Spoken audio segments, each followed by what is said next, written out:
L'épisode, il démarre dans quelques secondes, mais avant ça, je te rappelle, tu peux mettre 5 étoiles sur Spotify et Apple Podcast. Tu peux aussi mettre un commentaire sur Apple Podcast ou la section sondage sur Spotify.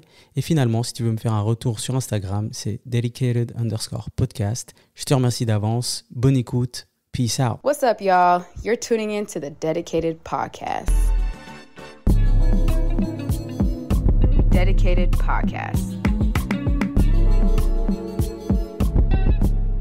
Bonjour à tous, j'espère que vous allez bien. On est de retour pour un épisode et cette fois, je n'ai pas un mais deux invités. On va parler de musique. Encore une fois, désolé, Moussa n'est pas là aujourd'hui. Je voulais parler de musique et ce que je trouve très important, c'est de parler avec des acteurs de ce domaine-là. Alors, ce n'est pas des rappeurs non plus, mais ils sont des membres très importants. Je suis aujourd'hui avec DJ Clash et P Nasty. Clash et Nasty, comment allez-vous? Ça va bien. Ouais. Merci, Abi. Ouais, avec plaisir. Toi, tu vas bien? On est là, merci. Avec grand plaisir, avec grand plaisir. Alors, vous aurez compris, chères auditrices et chers auditeurs, on a deux DJ qui sont fortement présents sur la scène. Alors, c'est de Genevois, mais ils sont très présents sur la scène suisse romande et pour d'autres même un peu plus loin. Mais on a deux générations plutôt différentes. Ok, on va pas parler d'âge, je me parle pas d'âge, mais on a quand même, on va dire, on a un OG et un peu plus new gen. Young G. Tu préfères Young G? Ok, Young G. On va commencer très rapidement et j'aimerais que tu commences, Clash. C'est juste rapidement expliquer comment tu as commencé à mixer. Comment j'ai commencé à mixer? J'ai envie de te dire, j'étais un peu fasciné en regardant les rappeurs américains. Ouais. Avec leur DJ derrière et qui faisait qui scratchait là derrière là. Et c'est ça le premier truc qui m'a inspiré. Donc les États-Unis principalement. Ça c'est sûr. Ouais. Et le vrai délire c'était le scratch. Ouais. C'était vraiment juste le scratch. Et je disais moi j'ai envie d'essayer ça. Et je pense que je devais avoir 14 ans. J'étais chez un pote à moi qui avait une platine. Waouh. Mais qui avait une platine genre pour écouter du son. Et un soir on était posé et tout et j'ai mis un vinyle et j'ai essayé et j'ai dit non, ça faut que j'approfondisse le truc. Okay. Tu connais, 14 piges, pas d'oseille, un petit taf jardinier dans la commune l'été pour gagner l'argent. La détermination. Voilà. Et acheter ma première platine, mon premier vinyle et une petite table de mixage et j'ai commencé comme ça. Mais t'apprends comment? Parce que là t'es en face d'un truc, il y a de la technique à avoir, il y a des... Tu veux savoir vraiment? Ouais. Tout seul. Et ce que je faisais, voilà. On est deux générations, là il y a P Nasty et moi, j'ai pas 60 piges non plus, non. Mais à l'époque c'était cassette vidéo. Ah bah ouais. Cassette vidéo DMC, j'achetais les cassettes vidéo, je regardais et j'essayais de refaire la même chose. Ouais. Et tu mettais des gros ralentis sur les parties où il filmait le DJ. Laisse tomber. En plus, dans ces vidéos, ils aimaient trop filmer les mains du DJ qui faisait le... Les mouvements dans tous les sens. Exact. Et c'était cassette vidéo. Ah ouais, incroyable. Cassette vidéo, je regardais ça. Et de fil en aiguille, ensuite, t'achètes des vinyles, tu t'achètes une deuxième platine. Pour savoir, j'avais qu'une platine au début. J'avais qu'une seule platine. T'achètes des vinyles, tu commences à aller faire animer l'anniversaire de un tel. Et voilà, de fil en aiguille... j'ai envie de te dire, le scratch, c'est cool, mais partager de la musique, diffuser de la musique, c'est un autre délire aussi. Mais c'est cet amour un peu pour le scratch qui t'a développé l'amour pour la musique ou l'amour de la musique est d'abord là? L'amour de la musique est là depuis gamin. Il est là depuis gamin. Le scratch, j'ai envie de te dire, cette admiration pour les DJ derrière les rappeurs américains et tout, c'est parce que j'écoutais du rap, parce que j'ai regardé des vidéos et que je kiffais. En fait, j'ai toujours écouté du rap, en fait. Depuis gamin. Incroyable. Ouais. Et toi, Mr. P Nasty? Moi, c'est sûrement différent. T'achetais pas de vinyle, toi? Non, pas de vinyle, pas de cassette, rien. Tout était sur stream. Les réseaux sociaux. Sur Twitch, hein? Exactement, Twitch, YouTube et tout, etc. Non, en vrai, il y a un peu une différence dans le sens où lui, il était dans une autre époque. Oui, bien sûr. Mais la formule, c'est la même, tu vois. Ouais. Moi aussi, j'étais en mode... j'ai commencé par kiffer la musique. Ouais. Je dirais pas forcément le hip-hop parce que j'ai des parents blédards et tout. Du coup, c'était un peu de tout, tu vois. Plus le son du bled, mais des vrais classiques, tu vois. Ouais. Et ça, j'ai appris à adhérer à la musique, à kiffer vraiment. Genre, mes parents, ils avaient des collections de cassettes, tu vois. Ah, ok. Des cassettes, genre des meubles. Tu venais chez nous, la déco, c'était des cassettes, t'as vu. T'es là, tu vois, il y a une chaîne stéréo. À l'ancienne, t'avais une chaîne stéréo, c'était les gros trucs avec plein de boutons. Du coup, ça, c'était genre, c'était le début. C'était le début, genre, de kiffer la musique, tu vois. Ouais. Et genre, les soirées et tout, etc. Mes parents, ils m'ont toujours fait plaisir. Mais avec le temps, quand j'ai grandi, j'ai kiffé encore plus la musique dans le sens où je voulais faire. Ouais. Mais je savais pas quoi exactement, tu vois. Du coup, je me suis lancé par le premier truc que j'avais vu. C'est-à-dire mes potes qui rappaient. Les gens qui étaient des beatmakers et tout. Du coup, je me suis dit, vas-y, je vais rapper parce que ça paraît facile. Quand tu vois quelqu'un kicker et tout, tu dis, ah, vas-y. C'est comme au foot, tu dis, ouais, je vais être défenseur, je vais être attaquant, etc.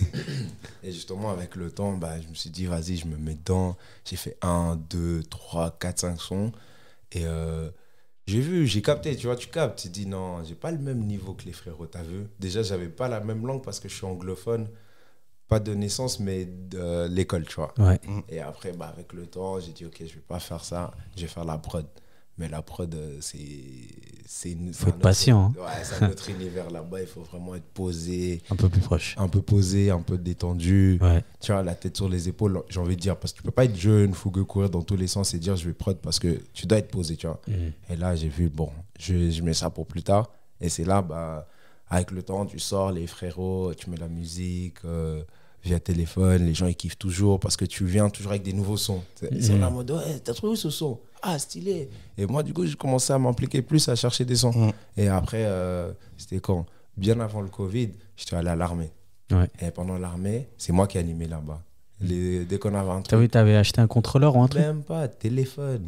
Téléphone. Il avait ça dans le sang, en fait. Tu vois, mais il y avait les applications là, pour mixer sur le phone. Il y avait eDJ, je sais pas quoi. Tu mets ça, tu t'amusais, les gens ils kiffaient parce qu'ils disent, ah non, DJ, c'est nouveau. Alors que c'est tout seul, c'est la technologie. Tu mets, tu branches, tu mets du son, c'est réglé. Mais les choix, ils étaient justes, tu vois. Et là, je finis l'armée, j'ai de l'argent. Et là, je me dis, pourquoi pas acheter des contrôleurs et commencer à mixer. Et entre deux, je me dis, vas-y, je vais le faire. Et je rentre le week-end de l'armée, je le fais pas. Parce que j'avais des Jmi qui faisaient un clip avec shout-out à C Sugar. Et lui, il était en train de mixer. Et moi, je vais vers lui, je dis, je peux essayer vite fait? Et il me regarde et il me dit, vas-y, mets-toi. Et genre, il me montre vite fait les touches et il se barre. Et je dis, wesh, il fait quoi Pendant le clip, hein, je dis là en mode. Et vas-y, tu sais, je joue le jeu, je suis en mode, je danse et tout. Et genre, je kiffe le moment. Je dis non. Et les gens, ils me regardent, ils disent, ouais, bien joué, Pierre. Je dis, ok. Et je rentre, je dis, parce que dimanche, je ne pouvais pas acheter une platine. Du coup, je suis allé à l'armée toute la semaine, je pensais que à ça. La semaine, elle a fini. Je suis descendu, c'était à Manor, off 400 balles, pack complet. J'ai acheté ça, je me suis posé à la maison. YouTube, j'ai regardé. Et après, j'ai ouvert le bail Serato, Recordbox. Commence à mixer. En fait, avec eux, genre, je commençais à capter. Et mes potes, en fait, moi, ce que je faisais, c'est que j'avais une valise. Je mettais mes contrôleurs dedans et j'allais chez les gens en mode before. Je disais, je peux mixer vite fait? Ambiancer le bail. T'as capté. Du coup, j'ai ambiancé. Les gens, ils kiffaient. Avec le temps, les gens disent, pourquoi tu mixes pas en soirée? Je dis, parce qu'aujourd'hui, c'est pas la même chose, tu vois. C'est pas en mode, je vais avoir une technique au-delà de quelqu'un d'autre, parce qu'aujourd'hui il y a trop de DJ, il y a trop, tu vas avoir je sais pas 10 DJ pour un club et c'est celui qui a plus d'expérience ou celui on connaît déjà qui va avoir sa place. Mais moi on me connaissait pas, du coup ce que j'ai attendu avec le temps. Et il y avait un pote à moi qui travaillait au moulin, au bar, et une fois ils font after, il dit ouais, tu connais pas un DJ? Et lui il m'appelle, il me dit ouais, viens, j'ai besoin d'un DJ et tout. Parce que là, ils n'ont pas de DJ pour l'after. Sur l'after, il a mis faux plan. Moi, j'ai dit, vas-y, hein, c'est une première, pourquoi pas. Et moi, j'ai saisi l'occasion direct. Je suis arrivé, j'ai branché mes platines, j'ai commencé à mixer. Tout le monde a kiffé. Mon pote l'a dit, gros, tu vas être DJ, c'est sûr, tu vas être DJ. Je suis sûr, tu n'avais même pas ton blaze à ce moment-là. J'avais pas de blaze. J'avais vraiment pas de blaze. J'étais encore en train de chercher de blaze. comme les jeunes qui viennent avec la première équipe, ils n'ont pas leur nom sur le maillot. Là. Exactement, je suis arrivé avec un numéro, mec. C'est ça. Mais tu sais que je voulais rebondir sur ce qu'il a dit au début. Ouais. la phase rap, la phase prod, j'ai envie de dire que moi c'était pareil. Ah, t'as rappé? Ah ouais, j'ai essayé. Ah j'ai ouais. pas rappé, frère. Ouais, j'ai pas la prétention de dire que j'ai rappé. J'ai essayé, ça écrivait des textes, ça posait. Et tu captes que c'est pas pour toi. Les frérots à côté, voilà. 2 fois plus chaud en fait. Exactement. Heureusement que vous avez remarqué, parce qu'il y en a, ils ont pas remarqué. Oui, il y en a qui n'ont pas remarqué, c'est vrai. Et la prod aussi, c'était un truc qui me fascinait. Et surtout que ça prod et DJ, c'est un peu des demi-frères, tu vois. C'est le même monde. C'est exactement le même monde. C'est le même monde. À mon époque, PC, craquer les programmes, c'était simple. J'avais ça, j'essayais. Le FL Studio. Exact. Craquer. C'était Fruity Loop, c'était ça. Tu pouvais pas Mims, sauvegarder. This is Wamha, tu te rappelles? Cette prod super simple. Je la reproduisais à l'identique. J'étais trop fier de moi. Ah ouais. Et j'étais là, ok. C'était vraiment ça. Et en vérité, voilà, je pense le temps que tu passes à t'entraîner en tant que DJ ou en tant que producteur, en tant que rappeur, c'est le temps que tu lui consacres. Et moi, j'étais là, ce que je préférais consacrer comme temps, c'était pour le DJ. Ouais. Et il n'y a rien sans rien, en fait, tu vois. Et la prod, moi, je sais que c'est vrai que c'était un petit regret. Ouais. Parce que j'ai commencé et je touchais un peu. Je faisais des délires. J'ai envoyé des trucs à des potes et tout. Et j'ai pas continué, j'ai pas accroché. Ouais. Bah aussi, je pense que on se concentre aussi souvent là où il y a du résultat. Exactement, C'est vrai. Je pense que c'était ça qu'il y avait. Parce que toi, tu as expliqué que ta première soirée, c'était au Moulin Rouge. Mais toi, ta première soirée où tu mixes, c'est où? Ma première soirée où je mixe, c'est en plein air. Au-delà des anniversaires des Botos. Exact, c'était en plein air. En fait, à l'époque, à l'entrée de Versoix, il y avait une plage qui s'appelait la plage de l'Embouchure. Ouais. Et on faisait des raves, au fait, si tu veux. Aujourd'hui, c'est un nom. À l'époque, ça n'avait pas de nom. C'était des raves. Ouais. Et on fêtait toutes les écoles de Genève, les collèges et tout, qui faisaient la fin de la matu l'été. On faisait une soirée là-bas avec mes potes Street Sound. Shout out à eux, justement. C'est avec eux qu'on a commencé. Ah, vous organisez vous? Ouais. Ah ouais. Génératrice, une tente, un bar clandestin. Et honnêtement, on s'est fait dépasser par le truc tellement il y avait de monde. Parce qu'on le faisait chaque année. Et moi, une année, ils m'ont dit « Ah, il y a un petit là, faut qu'il vienne. » Je me rappelle encore, je mettais Nas Is Like. J'avais le vinyle de l'instrumental. Incroyable. Et je mettais l'instrumental, je scratchais devant les gens. J'avais rien compris. Mais au fait, les gens, ils n'avaient pas l'habitude de voir ça. Bah ouais. Et de fil en aiguille, au fait, tu dis, attends, mais faut que j'achète des disques. Faut que je mette du son. Et c'est comme ça, au fait. Incroyable. Ouais. En fait, ça t'attire l'attention, en fait, quand tu fais... quand tu viens et que tu fais, comme il dit, il est venu, il a mis le vinyle de Nas. Ouais. Il commence à scratch. Les gens, en fait, ils sont choqués. La réaction des gens. Oui. C'est ça que les gens, ils veulent. Mais c'est ce qui te nourrit en tant que DJ. Mais c'est ça que j'allais vous demander. Est-ce que vous êtes vite... Parce que, en fait, Vince, il est venu au tout début du podcast et il disait que la première fois qu'il mixe, il mixe et puis il y a quelqu'un qui prend le micro qui dit « Ouais, faites du bruit pour DJ Vince. » Je crois que c'était que DJ Vince à l'époque. Et puis, il a entendu les gens qui ont crié puis il a dit « Incroyable !» Et je pense que tu tombes accro un peu à ça, tu vois. Ça te remplit. Ça te remplit, ouais. Il y a une espèce de satisfaction, un kiff. C'est ça, c'est limite. C'est le moteur, ça devient le moteur. Tu viens pour ça. En fait, si tu viens pas forcément que pour ça, mais tu sais que si tu fais bien ton taf, tu auras ça. Ouais. Et la première fois quand tu as ça, vu que tu savais pas que tu pouvais avoir ça, t'es pris au dépourvu, t'es choqué, t'es là en mode... T'es excité, t'es tellement excité, tu veux encore plus faire, tu as envie de mixer toute la soirée, tellement tu kiffes. Et tout. Bah oui. C'est essentiel, t'as besoin de ça. C'est cet échange, au fait. T'envoies quelque chose et t'as quelque chose en retour. Et t'es constamment en train de faire ça. Et après ces premières soirées, vous comprenez que vous êtes DJ et puis vous vous dites bon bah j'y vais à fond, je vais contacter des gens, etc. Comment? Parce qu'il y a plusieurs étapes. Il y a commencé, il y a la première soirée.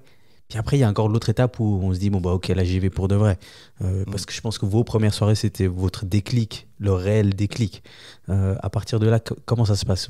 Comment est-ce que vous allez chercher vos premières soirées? Moi, peut-être, en parlant d'époque, c'était notre époque. Ouais, c'est vrai. Hip-hop, il était très, très compliqué en club. Ouais. Bah oui, c'est vrai. C'est vrai. Ah oui, tu mixais une fois tous les 3 mois, peut-être. Oui. Donc, t'es plutôt dans un truc des private parties, plus dans les salles, les anniversaires. C'est pour ça que je te dis que je commençais avec des trucs comme ça. Et moi, je pense que la chance que j'ai eue, c'est que j'ai rencontré une team d'organisateurs, promoteurs de soirées qui ont été les premiers à faire on va dire à l'époque, on parlait de R&B pour pas trop choquer les gens en soirée. Et il faisait ça au Bypass à Genève. Et je sais que c'est en 2004, la première fois qu'ils m'ont contacté. Mais pour te dire, ils m'ont contacté. Je connaissais quelqu'un. Ouais. Pour te dire comment ça fonctionne, je connaissais quelqu'un qui m'a dit, franchement, t'as grave du potentiel, ce que tu fais, c'est lourd. Je vais te présenter à ces gars. Ces gars, ils me disent, ok, pas de problème, envoie-nous une démo. Frère, c'est comme si je suis chez Rock Nation et on dit, envoie une démo. C'est tu vois. Ouais, c'est un truc de ouf. Tu vas mixer au Bypass. Voilà. C'est un truc de Et ouf. j'avais dû enregistrer un set de 1h30. Incroyable. Et je leur ai envoyé et les gars, ils m'ont donné ma chance. Et moi, réellement, c'est à partir de là, je te dis pas que la première fois, je suis DJ, mais c'est à partir de là que je me dis, ah, le truc, il est sérieux, au fait. Là, je commence à mixer dans des clubs, les gens, ils payent 30 francs l'entrée pour venir en soirée, écouter du son. Et j'ai envie de te dire, après, c'est l'effet boule de neige, en fait. Ouais, tu fais du bon taf. Tu croises un tel qui... Voilà. Ah ouais. Ainsi de suite. Et ouais, tout est aussi... Tu te découvres les aussi. rencontres aussi. Ouais. Tu vois, tu rencontres des gens au bon moment qui fait que tu vas avoir telle ou telle opportunité. Mais moi, voilà, juste peut-être pour dire l'anecdote, c'était que à Genève, on va parler de Genève, on va juste parler de Genève, en 2004, on va dire début des années 2000, tu as 3 endroits où tu peux entendre de la musique hip-hop, R&B, parce qu'à cette époque-là, on va vraiment dire de hip-hop, R&B, parce que c'est seulement ça qu'on joue. Ouais. On joue pas dancehall, on joue pas l'afro, j'ai envie de te dire, c'était même pas encore développé. L'afro, je crois, c'était pas... Il n'existait même pas. Voilà, tu vois, il n'existait pas. Et il y avait 3 boîtes. Le Bypass qui faisait des vendredis R&B. T'avais le Duplex au Paquis qui était une boîte qui faisait la musique plus afro, mais qui avait justement cette connotation hip-hop aussi. Et puis on avait la Pirogue à la Terrassière qui était un club africain, musique africaine, mais qui avait une petite salle hip-hop R&B. Incroyable. C'était les 3 seuls endroits où tu pouvais entendre du... On avait le Témis, qui était plutôt un bar. C'est tout. Qui est magnifique, l'histoire. Et puis, et toi, Nasty, c'est quoi ? C'est à partir de ce moment-là, tu retournes mixer au Moulin Rouge ou bien même pas ? Le pire, c'est que j'ai eu le déclic pour moi. Ouais. Moi, et on est 2 à capter que tu peux mixer. Mais c'est pas tout de suite que j'ai eu en mode les propositions. C'est-à-dire qu'entre deux, j'ai continué à m'entraîner chez moi, à me prouver à moi-même qu'en fait, là, tu peux le faire. Ouais. En fait, que je vais m'améliorer. Je vais le faire, je peux le faire. Et une fois, je vais au studio Mossis Beats, je suis au frérot aussi. Et on va là, et puis ça mixe, ça fait un petit before. Moi, je suis en train de mixer. Enfin, et eux, ils font du son, et après, ils sont en mode, vas-y, on fait plus de son, juste on écoute du son, tu vois. Et là, je dis, les gars, je peux mixer juste un peu, le temps qu'on, tu vois, on boit un verre, tranquille, tu vois. Ouais, vas-y. Je commence à mixer et tout. Et ils sont en train de kiffer, tu vois. Ils sont en train de... Ils adhèrent. Et dis-toi qu'à ce moment-là, il y avait les gens, genre, j'ai envie de dire, les gens qui étaient plus dans le hip-hop trap, c'est pas en mode, c'est à 10 ans, il y a 20 ans, je te dis ça avant le Covid. Parce qu'entre-temps, ça a beaucoup changé aussi le genre de musique, les soirées. Tu pouvais aller, je sais pas, au Moulin, là-bas, tu pouvais pas mettre du hip-hop. T'allais au 911, c'était interdit à le rap français parce que c'était violent, tu vois. Du coup, moi, je suis arrivé à la période où la tendance a été passée. C'était devenu un peu un truc street, un peu des voyous et tout, etc. Du coup, moi, je joue. Moi, je suis un gars, j'aime bien le hip-hop, trap. Je suis en train de jouer, mes potes sont là en mode... Enfin, les potes de Moussis, ils sont là en mode... Mais gros, t'es chaud, toi? T'as déjà mixé en soirée? Je dis... Une demi-fois, carrément, vu que j'ai fait l'after. Ils sont là en mode, vas-y. Moi, je sais pas si vous vous rappelez du Sunshine. Bien sûr. Le Sunshine. Bien sûr. Qui était à... Comment elle l'a appelé après? Après, ça s'est appelé le... Moi, j'ai pas connu, moi. Aux eaux vives, là. Le Storm. Le Storm. Ah, ok. Le Storm, c'est ça. C'est ça, chercher le nom. Le Storm. Et lui, justement, c'était avant que ça s'appelait le Storm, tu vois. Et il me dit, tu veux mixer et tout? Je dis, bien sûr, mec. J'hésite même pas. Il dit, vas-y, t'inquiète, je t'ai écrit dans la semaine. En fait, il m'écrit dans la semaine et il me book au Storm avec Vidi. Et que les deux. Et moi, j'ai jamais fait de soirée en mode en prime, tu vois. Entre deux, j'ai fait des petits gigs, tu vois. Mais c'est pas assez. C'est des passages en mode limite, personne m'a vu. Où les gens ils sont allés boire, fumer une clope. Après, ils sont revenus.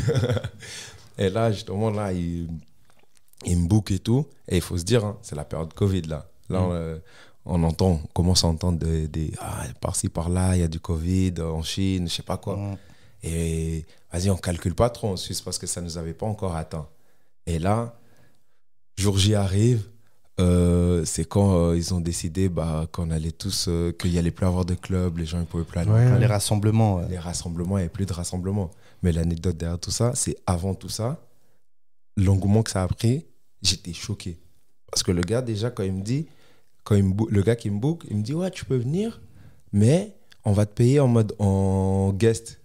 Genre, tu peux ramener des guests. Wow. On te paye genre 1 franc la guest ou 2 balles la guest. Waouh! Au final, c'est pas si différent que ça de son époque, tu vois.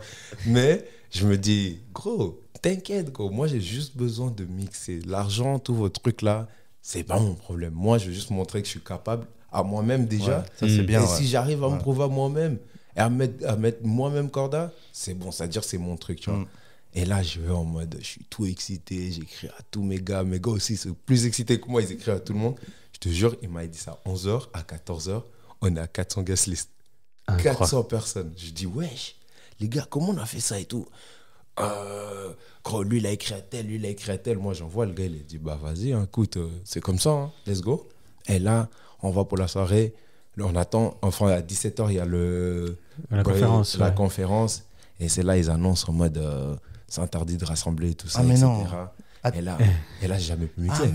J'ai jamais pu mixer. Et là, en fait, c'est là, j'ai quand même... Tu vois, le fait qu'il y ait autant de gens, je me suis dit, gros, je suis fait pour ça. Là, je me suis dit, si j'arrive à rassembler autant de gens pour les faire kiffer un moment, ils me font confiance, sans m'avoir vu, vas-y, let's go. Alors que c'est des proches, hein. Alors il y a plein de soirées, il y avait des DJ Clash, des Vince Lee, tout le monde qui était en prime, tu vois. Et là, vas-y, ça a sauté, le Covid est arrivé. Moi, j'ai dit qu'entre deux, j'ai fait des soirées clandestines. C'est-à-dire, je venais avec ma valise. Les gens, ils faisaient des soirées, on me payait en alcool. Buvez avec modération. Non, tu vois, en fait, c'était des trucs tout bêtes comme ça. Tu vois, les gens, ils trouvaient toujours un moyen de ne pas payer, tu vois. Et moi, en fait, ça m'a entraîné. Je m'améliorais. Et le Covid, les restrictions, ils les ont enlevées. Et c'est là, j'ai eu le 911 qui est venu. Ils m'ont dit, tu veux mixer en 911 ? Je suis allé en 911, j'ai mixé. Franchement, la vérité, j'ai trop kiffé. J'ai mis tout le monde d'accord. Les gens, ils ont kiffé. Et les gens, ils commencent à capter que je mixais. Et là, ça a commencé à venir me contacter. C'est là que j'ai entendu parler de toi, je pense. Ouais, possible. Hein, mais j'avais pas de blaze encore. Mais moi, j'ai entendu aussi parler de toi à travers... on me disait le DJ de Slimka.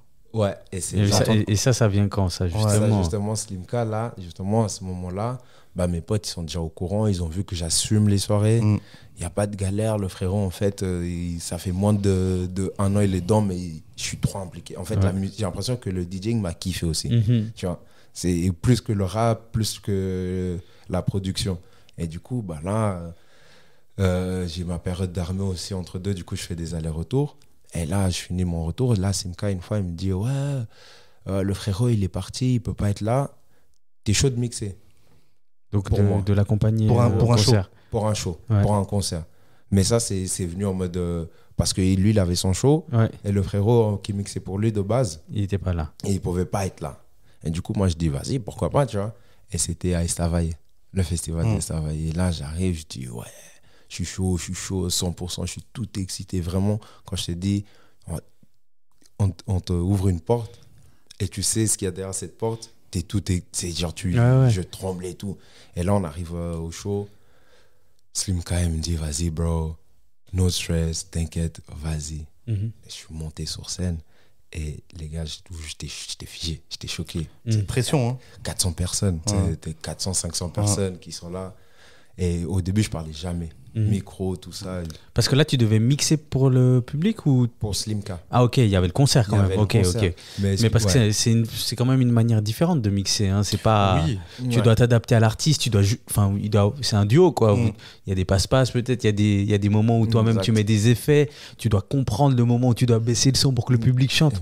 Exact. Et moi, j'avais jamais expérimenté ça. Moi, j'avais que mixé en after. Des soirées, quoi. Mettre du son, en fait. Mettre du son. Moi, j'ai toujours mis du son. Et j'arrive là-bas, expérience de ouf déjà pour commencer, parce que déjà Slimka, c'est une personne extraordinaire. C'est-à-dire qu'il a plus d'expérience que moi, mais lui, il m'a mis à l'aise. C'est-à-dire pendant le show, j'étais... t'as une pression, quoi. Ouais, j'ai une pression, mais j'ai pu me laisser aller grâce au frérot. Du coup, le concert, il s'est tellement bien passé. Je me rappelle carrément, pendant le show, il est en train de rapper et tout. Et moi, dans mon manque d'expérience, j'appuie le Q. Ah ouais. Tu vois, le Q, c'est le bouton en mode pause, stop. Tu vois. Et moi, je l'appuie. Et ça coupe son couplet en plein milieu. Et je le regarde, je dis, oh là là, ma carrière de DJ, elle est finie. Et là, il me regarde, il continue en acapella. Bam, bam, bam. Et là, en fait, dans ma tête, je sais pas pourquoi, je dis, mais attends, viens, je lui recommence le son. Et après, je mets l'autre son, comme si je faisais en soirée. Tu sais. Ouais. Et là, je fais en mode une transi. Genre, je remets le son depuis le début. Lui, il arrête de rapper. C'est-à-dire, il rappait en acapella. Et moi, j'ai mis la prod. Du coup, il a recommencé. Et là, il me regarde et il dit, genre, coupe encore. Tu sais. Et moi, je dis, je coupe. Et il continue. Je dis, ok, c'est comme ça. Et là, en fait, j'ai commencé à capter le truc, le fil de comment ça fonctionnait et tout. Avec le incroyable. Et après ça, ça a continué. Ça a continué, tu vois. Il me disait, viens, j'ai besoin de DJ. Après, un moment, on était les deux avec le deuxième frérot. On faisait des tournus. Et après, le frérot, lui, il s'est mis à 100% dans le rap. Ok. Et moi, là, j'étais à 100% avec lui. Ça fait quoi maintenant? Ça fait 4-5 ans qu'on est ensemble, on tourne là. Et c'est que là, ces 2 dernières années, je me sens vraiment en mode connecté, tu sais. Là, je sens la scène vraiment comme les soirées. Ouais, ça prend du temps aussi. Hein. C'est ça. Au-delà de se connaître, il faut se connaître musicalement, etc. Quoi. Incroyable. Merci d'avoir partagé. On va venir sur des sujets un peu plus généraux. Ouais. Clash, peut-être tu peux commencer. Qu'est-ce qui faisait la force des soirées d'avant? Des soirées jusqu'en 2010, je dirais. C'était, tu vois, il y avait d'autres choses. Tu vois, c'était... Déjà, on va parler de Spotify, de l'ère Internet. La musique était beaucoup moins accessible. C'est où tu écoutes la radio, c'est où tu achètes les CD, tu vois, à l'époque. MTV, MCM. Exact. Où tu enregistres ça sur ton petit lecteur mini-disque, ou même on peut parler de lecteur MP3, parce que ça arrivait assez tôt. Bien sûr. Mais la musique n'était pas accessible comme aujourd'hui. Du coup, toi, en tant que DJ, en tout cas, les soirées, les gens, ils venaient et ils attendaient quelque chose. Ils attendaient le son. Moi, j'ai une anecdote de ouf. C'était encore l'époque vinyle, on mixait sur vinyle. Donc, le DJ, il a le son avant tout le monde. Le DJ, il a le son avant tout le monde. Personne n'a le son. Et l'époque 50 Cent, bien sûr. Ouais, bien sûr. C'était quoi le son? D'accord. Non. Après, attends. Wangsta. Otta Control. Control. Voilà. Ouais. Le remix. Ok. Avec la prod de Scott Storch, si je me trompe pas, ou peu importe. Ouais. Le son, il vient de sortir. Tout le monde est genre... Attends ce son, tu vois. Tu as peut-être entendu ça sur vite fait une émission à la radio. 50 il a sorti un nouveau son. Et je me rappelle ce jour, je mixe je sais plus, c'était au Bypass. Et je mixe avant Cut Killer. Et je fais une erreur. La plus grande erreur que tu peux faire. Mais on apprend de ses erreurs. Hein. Ouais. L'anecdote, c'est qu'on apprend de ses erreurs. Et je me rappelle que moi, je me dis, le son, il est beaucoup trop frais. C'est pas un hit encore. C'est pas, tu vois, c'est pas... C'est des gens qui sont connectés avec les States. Voilà, mais c'est... Et je me rappelle, je joue le son et j'ai le manager de Cut Killer qui vient et me dit, calme-toi. Je dis, ok, pardon. Ouais. Et moi, je me rappelle, l'anecdote, c'est qu'on achetait les Scuds et on les achetait à Genève, au magasin de vinyle Résistance. Cet exemplaire du vinyle, il y en a 3 en Suisse.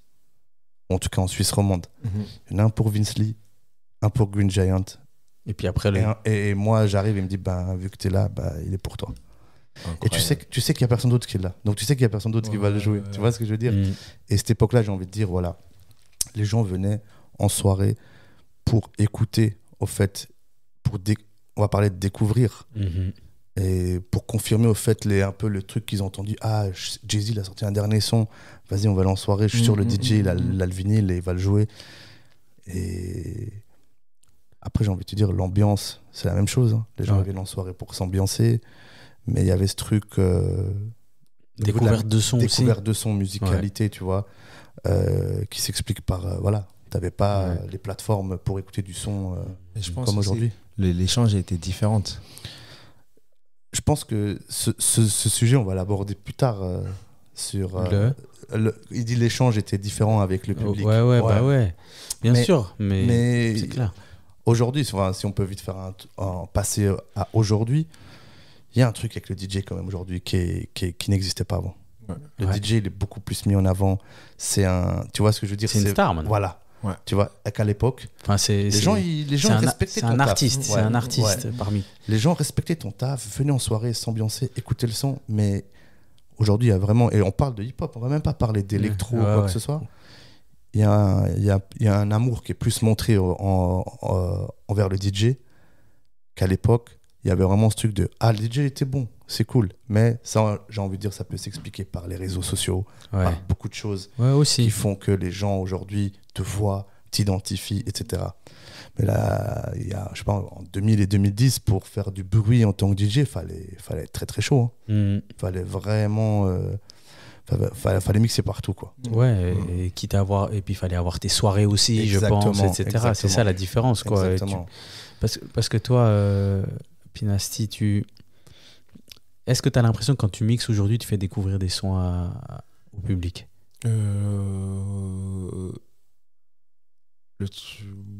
J'ai envie de dire oui et non. Parce qu'aujourd'hui, les gens ils consomment tellement vite qu'ils écoutent même plus peut-être des sons qui sont stylés dans des albums, ils sautent. Ils préfèrent juste aller sur le single ou le son qui tourne le plus sur TikTok ou Instagram. Du coup, j'ai envie de dire oui, mais le problème, c'est que est-ce qu'ils vont le réceptionner? Tu vois? Mais c'est ça, c'est toute la discussion, et c'est aussi ce qui fait que vous êtes rassemblés aujourd'hui, c'est que le rôle, il a changé, et j'aimerais pas blâmer le changement d'attitude ou quoi que ce soit, mais des fois, je me pose la question, est-ce que le DJ, il mixe pour nous faire découvrir des sons? Est-ce qu'il mixe pour faire plaisir au public? C'est peut-être un peu des deux. Ou est-ce qu'il mixe pour que le public entende les sons qu'il veut l'entendre? Et c'est pour ça que je te demande si tu as l'impression que tu fais découvrir des sons, parce que c'est vrai que s'il y en a, ils prennent certaines fois des risques. Évidemment, peut-être le résultat, ce sera que le public il décroche un peu. Mais voilà, c'est un peu ça la question, quoi. Mais le truc aujourd'hui, c'est que tu peux pas faire découvrir parce que tout le monde est déjà, c'est vrai, il y a aussi une réalité, totalement. Ils ont les moyens pour eux-mêmes aller chercher. En fait, tu peux les orienter. C'est juste que je pense pas qu'on a enlevé ce truc de faire découvrir, on a juste changé la façon de faire découvrir. Parce qu'en fait, tout le monde a moyen. Du coup, c'est-à-dire, des fois, je peux jouer des artistes que peut-être tu connaissais. Du coup, quand tu vas rentrer à la maison, tu vas dire c'est mieux, je fasse plus attention quand j'écoute la musique. Selon les sets, il y a des DJ, moi j'ai déjà écouté des sets, j'ai dit putain, faut que j'écoute plus l'album du frérot parce que j'ai trop sauté des sons. Moi, ça m'a beaucoup fait ça, par exemple, avec la scène UK. Tu vois, c'est-à-dire que quand j'entends des sons UK, il y a quelques années, tu vois, quand Dave, Stormzy, tout ça, ils étaient vraiment... L'afro-swing. Exactement, NSG, etc., tout ça, ça m'a dit un peu genre reconcentre-toi un peu sur ce qui se passe là-bas, parce que je crois que je passe à côté de quelque chose, tu vois. Tu vois, quand J5 là, il faisait toutes ses prods pour tout le monde, tu vois, je me suis dit non, il faut absolument que mais c'est une bonne final, vision du truc, ça. Au final, tu vois pourquoi eux ils sont pas restés aussi longtemps que ça dans le game. Parce que le public s'est pas attentionné à 100%. Tu vois, il y avait une part. En tout cas, international, le public international. Voilà, c'est une part. Même en international, ça se trouve, sur 10 personnes, tu avais 2 qui connaissaient. Et les 8 autres, ils étaient en mode ah non, je connais pas. Ils se demandent même pas c'est pourquoi et comment. Tu vois. Après, pour rebondir à ta question du début, tu parlais de DJ qui va ambiancer les gens pour leur donner ce qu'ils veulent manger. Le DJ qui va faire découvrir. Et la troisième, c'était...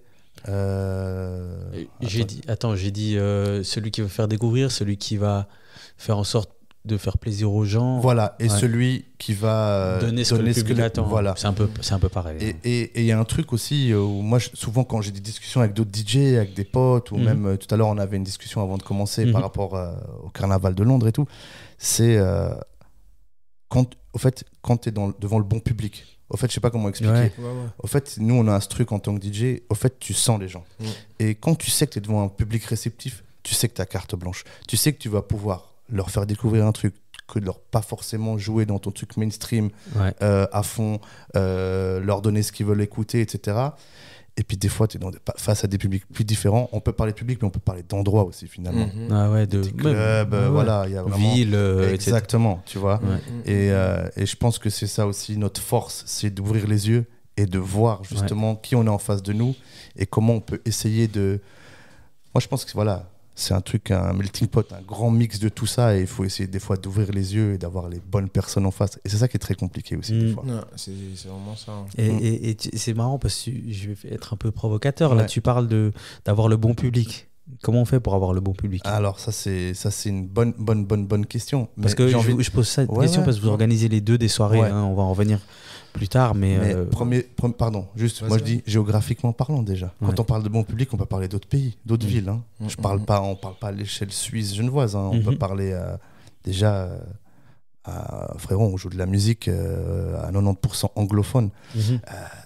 Déjà ça dépend de l'endroit où tu es, tu vois. Nous ici, tu vois la réaction sur les musiques francophones. On est dans une ville francophone, c'est leur langue. Tu vas dans un pays anglophone, c'est tout à fait normal que les gens turn up beaucoup plus sur les trucs anglophones. Mais c'est vraiment un truc de géographiquement parlant, bien sûr, même de linguistique aussi, même l'éducation que tu as. Et le style, j'ai envie de te dire, le style de club, le style d'endroit. Ça c'est vrai. Et c'est un truc underground, est-ce que c'est un truc bling bling, mainstream. Il y a beaucoup de facteurs, tu vois.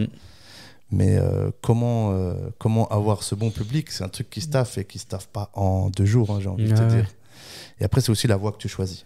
Ça, c'est toi et tes choix aussi en tant que DJ. Tu vois, je suis on va dire un OG. Est-ce que je mixe que du old school? Non. J'ai choisi de rester dans l'air du temps et de pas rester dans ce truc de old school. D'ailleurs, j'ai pas envie de rester dans ce truc de old school. Mais voilà, c'est les choix aussi.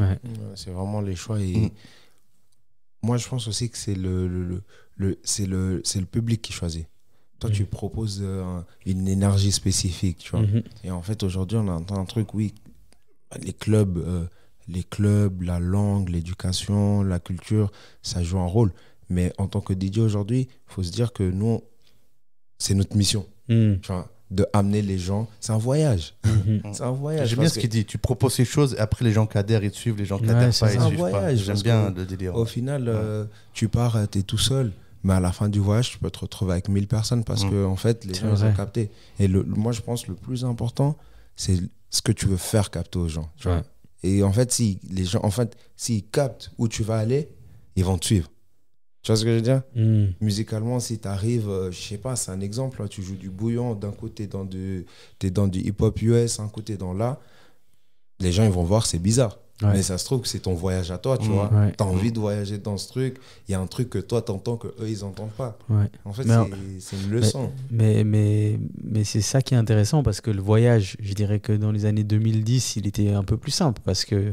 il était précis. Hein. Au pire, t'allais dans du au mieux, t'allais dans du R&B, quoi. Exact. Là, maintenant, tu dois voyager entre 6 à 7 styles de musique différents. D'ailleurs, excuse-moi, je te coupe, t'as posé la question de avant tes soirées, comment c'est. Il y a ça, c'est vrai qu'il y a ce truc.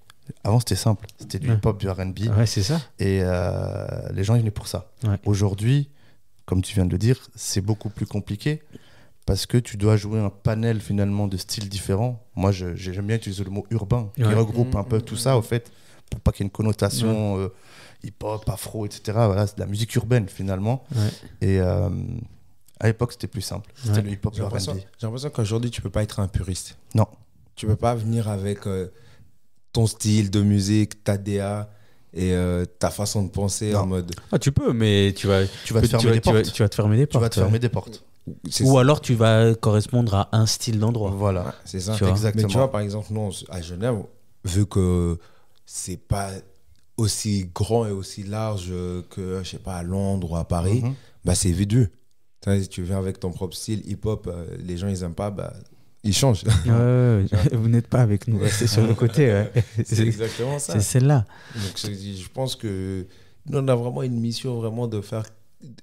Pas de manipuler, tu sais. C'est pas de la manipulation, c'est juste d'ouvrir un côté du cerveau qui est bloqué en mode. Parce que moi, on m'a toujours dit, ça n'existe pas un truc mauvais. C'est que des trucs qu'on ne connaît pas. Tu vois, si tu entends que ça sonne bizarre... J'ai une punchline au mic, je pense pas que je l'ai inventé, mais toujours, n'ayez pas peur, c'est que de la musique. En fait, des fois, tu mets un nouveau truc et tu vois les gens, et là, juste tu prends le mic, tac, n'ayez pas peur, c'est que de la musique. Le pire, c'est que j'ai déjà vu des DJ faire des vrais sets, transition bien, correct. La sélection, il est good. Mais je vois, les gens, ils sont là en mode non, mais on connaît pas la musique. Je dis, mais attends. Mais moi, personnellement, j'aime beaucoup ça. Alors, si la musique me parle, évidemment, mais si, c'est vrai que c'est quelque chose, par exemple, quand je vais aux États-Unis, je vois encore où il y a des sons que je connaissais pas, tu vois. Après, il y a aussi, une fois encore, l'aspect géographique. Ils vont peut-être jouer un artiste de New York que moi, je connais pas parce qu'il y a toujours des artistes locaux qu'on connaît un peu moins. Et puis voilà, on découvre comme finalement un francophone, un français qui vient à Genève et puis tu joues du rap suisse, peut-être qu'il connaît pas, quoi. Mais c'est vrai que ce côté très découverte, c'est devenu compliqué. Là, je viens de penser à un exemple. Chargé. Ouais. Tu vois, ça, c'est un truc, ça faisait tellement longtemps qu'on n'avait pas un truc où un son d'une langue a touché autant de communautés. Ouais, c'est vrai. Peut-être depuis Jaja. Hein. Ouais, c'est ce que j'ai envie. Après, j'ai pas envie de dire que Chargé est au niveau de Jaja. Non, mais Jaja est 10 étages au-dessus. Ouais, bien sûr. Pour l'instant. Pour l'instant. Mais Chargé, t'as des DJ mastered. Il va faire la première partie à Kendrick qui ont folie là, qui ont full prime. Vous avez vu la vidéo ou pas? Ouais. À Paris, hein. Mais vous avez vu la vidéo du manager ou je sais pas qui dit c'est quoi le plus gros banger actuellement avec son téléphone Spotify, t'as une fille qui lui met Chargé et Mustard il le joue. C'est malin, hein. C'est ça. C'est malin, c'est très malin. C'est logique. C'est ça, en fait, ça revient à ce qu'on dit. Dès que tu as trouvé la bonne formule, en fait, les gens ils vont voyager avec toi. Et ils vont partir, ils vont fermer les yeux. Les gens, ils font confiance au chauffeur de bus, chauffeur d'avion. Pourquoi pas faire confiance au DJ? Et tu sais qu'il y a on en parlait de Chargé, de ce trio de MC. C'était MC de soirée, hein, à Paris, dans un club. Hein. Et il y a des MC, ils sont en PLS. Parce qu'ils se disent, ils ont ouvert une voie, ils ont ouvert un truc. C'est vrai. Mais c'est vrai. Hein. Et on va pas se mentir. Il y a l'énergie, c'est un mix de tout. Leur talent, la prod, l'image qui dégage, la com, tout, évidemment. Puis il y a quand même 3-4 sons avant Chargé aussi. Voilà, il y a un taf derrière. C'est exactement ça. On va pas se mentir, c'est des trucs qui sont assez simples. Efficaces, tu vois. Et moi, j'ai une presque punch. pauvre, hein, on peut dire. Voilà, tu vois, j'ai une punch, les trucs les plus durs à faire sont simples. Oui, c'est vrai. Mais on en discutait avec des MC justement plutôt que du côté français en soirée. Et j'étais là, les gars, ils vous ont piqué votre taf. Hein. Ils vous ont, mais ils ont été malins. Ils ont pris le taf à tout le monde, même les rappeurs, tout ça. Tu dis, Et ça, moi, cette vibe parisienne, on va dire, en tout cas de MC en soirée, moi, vous savez où je l'ai beaucoup vu en Afrique, Sénégal, Côte d'Ivoire. Il y a beaucoup. Toujours un MC dans un club. Et il gagne plus d'argent que le DJ. Pourquoi? Parce que c'est lui qui fait les dédicaces des gens, c'est lui qui prend les tips et tout. Et c'est un truc que j'ai toujours vu. Après, ça va, même pour avoir vu ça au Sénégal aussi ou dans d'autres pays en Afrique, ça va même plus loin. Ça joue avec les gens qui prennent les bouteilles, ça chauffe les gens, etc. C'est comme un animateur de, je sais pas, n'importe quoi, de mariage. Exactement. Ça te donne un truc un peu supplémentaire. Chose qu'on a. On a eu une période. Franchement, à l'époque alors je crois pas que tu as connu Pierre, mais à l'époque Loft, Atelier Volant, même j'ai besoin de citer la Rotonde de Neuchâtel. J'ai connu, t'inquiète, j'ai commencé tôt. J'avais pas le droit. Mais à cette période-là, on voyait encore il y avait des DJ qui avaient leur MC, tu vois, un peu ça débarquait en team. Mais c'est vrai que ça s'est un peu perdu, parce que les DJ prennent le micro font aussi. eux-mêmes en fait. Mais c'est toujours cool d'avoir un MC. Hein. C'est pas mort. Hein. Enfin, c'est la culture francophone. Hein. Parce que là, je suis rentré de Notting Hill. Je suis allé à 2-3 soirées, il y avait MC obligé. Voilà. Obligé. Mais tout le monde taffe mieux au fait. Si tu as un MC et un DJ, tu vois ce que je veux dire? Toi, t'es DJ, c'est fluide. Toi, t'es concentré sur ton truc. Le MC, il est concentré sur son taf. Et moi, j'ai passé des soirées où je trouvais le MC incroyable, mais dans le sens où déjà, il connaît tous les sons. Bien sûr. Il connaît les paroles. Des fois, il fait des petits freestyles. Des fois, mais c'était trop. À Londres, l'année passée d'ailleurs. Qui sont complémentaires avec les DJ. Hein. Big up à eux. Parce que c'est vrai que ceux qui arrivent à créer une alchimie, là, c'est des vrais trucs. Mais surtout, ils te suivent sans vouloir que toi, tu ailles dans sa direction. Exactement. C'est-à-dire, lui, il regarde et dit, OK, je vais aller, vas-y. Tac, tu balances et tu dis, même toi en tant que DJ, tu regardes, tu dis, mais comment est-ce que tu arrives à me suivre? Tu connais tous les sons, quoi. Ouais, bah oui. Bah, c'est son taf, quoi. C'est son taf. Mais ça, carrément, tellement il est chaud, tu te poses des questions parce que tu te dis, attends, comment lui il connaît son mec, mais il te le sort bien, il va sortir les paroles, il va chauffer tout le monde. Tu dis, mais. Ah non, ils sont chauds. Moi, on avait rencontré, avec Vince, Vince m'a introduit des années de ça au Mondial, un club en Hollande, les Hot Sunday Night, là, c'était les dimanches. Incroyable. Et c'était un peu le carrefour entre la France, la Hollande, la Belgique et l'Allemagne. Le dimanche, une soirée hip-hop. Et il y avait un MC là-bas. Et il m'en avait parlé. Il m'avait dit, tu verras, le jour où tu vas mixer, tu vas comprendre. Et ce mec-là, on s'est super bien entendu. La première fois que je mixe, je pense que c'est une des dernières fois où j'ai eu de la pression en tant que DJ. Enfin, dernière fois. Ouais. Mais une pression forte, une grosse pression et tout. Et le gars, il m'a dit, t'inquiète pas. Il m'a dit comme ça, il m'a dit, t'inquiète pas, je suis là. Quand le gars, déjà, il te dit ça, dis-toi que pour moi, il était tellement fort, il arrivait à faire rapper a cappella Hit 'Em Up de Tupac. Incroyable. Dans le club. Ah ouais. Donc il disait lance le son. Il disait lance le son. Boum, tu lançais le son. Il coupait. Il commençait à faire le couplet. Et il faisait chanter les gens. Et c'était tout le monde qui chantait. Là, j'ai dit, ah ouais, c'est un autre niveau. J'ai dit, ouais, ok, là, on est. Après, voilà, de nouveau, on parle de public aguerri, averti. T'es face à un bon public aussi. Mais tu sais où t'es aussi. Voilà, mais j'étais là, très très fort. Mais le MC aussi, c'est pour ça qu'ils mettent un MC. Justement pour éduquer le public. Le public, ils ne comprennent pas qu'il faut chanter. Tu peux chanter, tu peux sing along, tu peux danser. Et il permet à des gens, tu vois, de se lâcher. Parce que c'est vrai qu'il n'y a pas tout le monde. Des fois, on oublie que venir sur une piste de danse, c'est dur. C'est très dur. C'est pas pour tout le monde. Enfin, c'est pas facile pour tout le monde. Tu vois, il y a des épaules. Il y a des gens, ils sortent de leur zone de confort de ouf, tu vois. J'avais cette discussion il y a pas longtemps. Il y a quelqu'un qui me disait, ouais, mais la personne était un peu gênée de danser, et puis elle est quand même venue. Et du coup, ça te fait trop plaisir, tu vois. Mais tu vois que pour certaines personnes, ça demande un effort, tu vois. Bien sûr. Mais on va voir la même anecdote. Tu sais, quand tu commences à mixer là, et tu vois là où le premier qui vient danser sur moi, j'ai toujours un respect. Ouais. C'est eux qui te lancent la soirée. Ouais, c'est vrai. Mais c'est pas le DJ. Hein. Enfin, le DJ, il contribue, mais c'est eux qui lancent la soirée. Moi, carrément, pendant un petit moment, cette personne. C'était toi. C'est de l'enjailler. Moi aussi, je regarde que cette personne. Je veux que lui. Pareil. Parce qu'à bout d'un moment, je sais qu'il va me faire une folie. Exact. Soit il va prendre quelqu'un avec lui, soit il va commencer à dire venez, soit il va crier, soit il va se mettre torse nu. Mais je sais que je peux le pousser. À faire une folie pour moi. Déjà, il est venu tout seul. Mais c'est ça, trop de respect. Trop de respect. Qui va l'arrêter? Tu sais comment il vient déjà? C'est-à-dire, il vient, il sait déjà ce qu'il voulait faire. Il avait prévu, ça fait toute la semaine. Il dit, dès que là, il va jouer, j'arrive. Et ça, ces gens-là, c'est ces gens-là ces gens-là, en vrai, qui font que nous, notre taf, il est plus facile. Parce que tu dis, OK, lui, il a capté. Lui, c'est un gars comme moi. Parce que là, comme il est là, il veut que les gens le suivent. Mais il va pas dire viens danser. Lui, va où il n'y a personne. Du coup, les gens, il faut quoi? Ils le regardent lui et moi. On est ensemble, mon rêve. Quand vous mixez, c'est quoi que vous préférez? C'est quoi le truc qui vous anime le plus?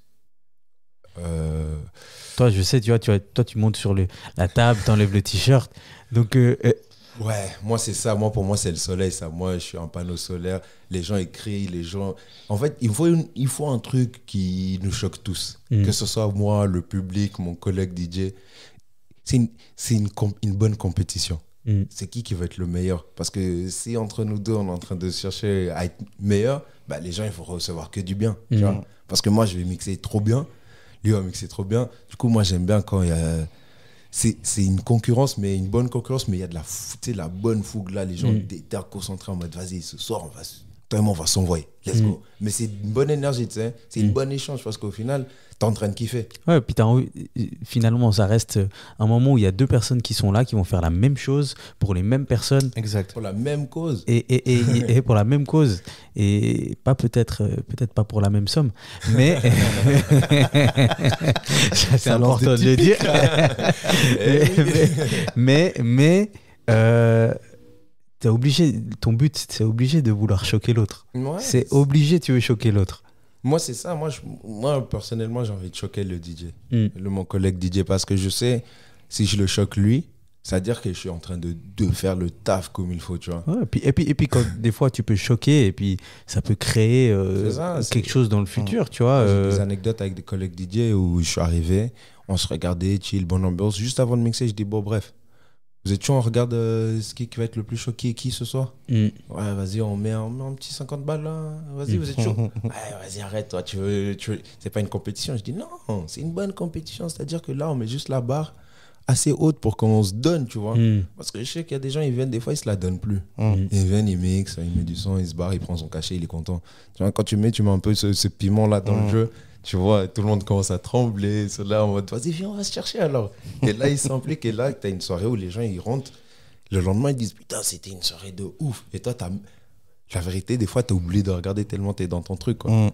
Mais pour moi, c'est les meilleurs bails que tu puisses avoir. Une bonne énergie, mais bordel, quoi. Et tu sais, un bordel bien organisé, il n'y a pas mieux. T'as quelque chose à ajouter? Je sais pas. Moi, je pense qu'il a tout résumé, mais c'est ça, c'est le retour, au fait. Le retour du public, tu vois. L'énergie que toi, t'as produit, et eux, ils te la rendent, justement, comme t'as dit, turn up, sauter, crier, etc. Après, j'ai envie de dire, on a fait tellement de soirées, on a fait tellement de trucs, on est rempli de tout ça. Moi, aujourd'hui, typiquement, ce qui me plaît énormément, c'est quand je vais faire un truc différent et que les gens, ils vont le relever. Tu vois, je vais sortir une nouvelle transition, on va dire, ou un nouveau délire, et que les gens, ils réagissent à ce truc que je fais pas habituellement. Et là, moi, c'est ça qui m'anime aujourd'hui, parce qu'aujourd'hui, tout le monde fait la même chose. Donc, comment tu peux un peu sortir du lot, te démarquer, etc. Et quand on répond à ces prises de risque, moi, c'est ça qui m'anime aujourd'hui, clairement. Parce que tout le monde, on va pas se mentir, tout le monde m'est chargé, tout le monde fait crier les gens. Ouais, ben oui. Tu vois, personne ne prend des risques en vrai. Hein? Il y a pas beaucoup. Il y a pas peu de risques. Il y a pas beaucoup de gens qui prennent des risques. Il y a des, enfin, on va dire risques. Des risques techniques. Oui, mais tu vois, moi, par exemple, on vient de dire, tout le monde fait la même chose, plus ou moins. Regarde, toi et moi, on était ensemble, il y a quoi? Il y a 3 semaines. Ouais. Souviens-toi. C'était quoi le meilleur moment de la soirée? C'était à la fin. C'était notre moment. C'était notre moment à toi et moi. Pourquoi? Parce qu'on s'est dit, l'anecdote, on avait des danseuses et je les regardais, je dis, là, tu sais, on va à l'Atlanta en strip club. Ouais, on a voyagé. Et justement, là, je n'étais pas en train de faire ce que tout le monde fait parce qu'on aurait pu jouer de la trappe d'aujourd'hui. J'en sais rien, moi. Drake, j'en sais rien. Tu vois, je te sors plein de noms au bol, j'en sais rien. Mais non, j'étais là. Moi, c'est une époque que j'ai vécue. En tant que DJ. Bien sûr, ouais. C'était une époque où ça, c'était les hits des soirées. Tu vois. Au final, ça revient. 2 Chainz, Young Thug. Au final, ça revient à ce qu'on a dit avant et nous a fait redécouvrir. Voilà, exactement. Des bons moments, tu vois. Exactement. En fait, on disait musique et tout, mais c'est découvrir des sensations. Tu sais, pendant que tu écoutes les sets, tu découvres une sensation. Toi, tu dis, wow. Et là, justement, il y a 3 semaines, on a passé ce moment où on a redécouvert cette sensation en fait qu'on peut kiffer un set. Mais alors, tu vois, P-Nasty, c'est un DJ. Il a kiffé, mais c'est normal, il connaît. Mais ce qui était cool, c'est que les gens qui avaient en face de nous, ils ont kiffé. Et on va peut-être parler de gens qui ont peut-être 25, 26 ans et qui n'ont peut-être pas forcément vécu comme nous, on l'a vécu cette période, je sais rien. Mais au fait, il y avait un tout. Les gens, ils voient déjà les deux DJ s'ambiancer entre eux. Ils voient des filles danser. Ils voient tout un cocktail qui font que même s'ils ne connaissent pas, ils vont s'ambiancer. Ils ont capté l'ambiance. Ils ont capté le délire, tu vois. Et moi, c'est ces moments qui m'animent. Je vais pas te mentir. Plus je fais des soirées et plus je me dis quel truc différent, quel truc, voilà, qu'est-ce qu'on peut rappeler aux gens, qu'est-ce qu'on peut amener de nouveau. Après, je pense quand même que les DJ ont en fait, vous savez faire comme tout le monde, mais après, vous avez chacun votre identité, tu vois. Là, si moi, je dois donner mon avis, là, maintenant, je sais exactement si je vais à une soirée au Pierre Mix, je sais qu'il va tout faire pour que ce soit un bordel et qu'il fasse chaud dans la boîte, tu vois. Qu'on dise, purée, il fait chaud là, et limite, tu vois, ça enlève les t-shirts. Et toi, je sais que tu vas toujours me mettre des sons et je vais regarder, je vais dire, ah le bâtard. Tu vois, ah le bâtard. Il y a 3 semaines, je mixais avec les comme ça. Mais ce que tu sais pas, c'est que je te vois. Et je me dis, attends, il est là. Je suis encore choqué. C'était, je sais pas, peut-être c'était la première au volant, c'était où? C'était quand? C'était l'hiver passé. Ouais, je pense. L'hiver passé, je crois. Il me fait un enchaînement, je sais pas quoi. Déjà, tu commences avec Bren Faya, Sisa, tout ça. Là, je me dis, ouais. Ça, et après, tu passes sur Rick Ross, UNO et Ocho Cinco. Ah ouais, Ocho Cinco. Là, je dis, le bâtard, il m'a eu. Là, tu l'as tué par les sentiments. Ouais, bah oui. Ah, quand ça te rappelle déjà une période. C'est dire, là, c'est déjà là deep. Ouais, mais après, il m'a ramené dans un endroit, je n'avais pas vu venir. Mais souviens-toi à cette soirée. Ouais. Alors, c'est une anecdote générale parce qu'on parlait, tu vois, de tout le monde fait la même chose, tout le monde. Là, je fais un peu un mix de tout ce qu'on a dit depuis le début. Les gens, ils veulent entendre ça, etc. Mais il y a un truc, au fait. Et moi, c'est un truc que j'ai remarqué vraiment et qui peut te sauver en tant que DJ. On va parler, tu parles de cette soirée. Ouais. Je t'ai fait kiffer. Soirée Issa Vibe, on peut le dire. Ah, merci. Ouais, on peut le dire, Issa Vibe. Shout out à Vince, Issa Vibe. Le 30 août. Shout out à Big Vince.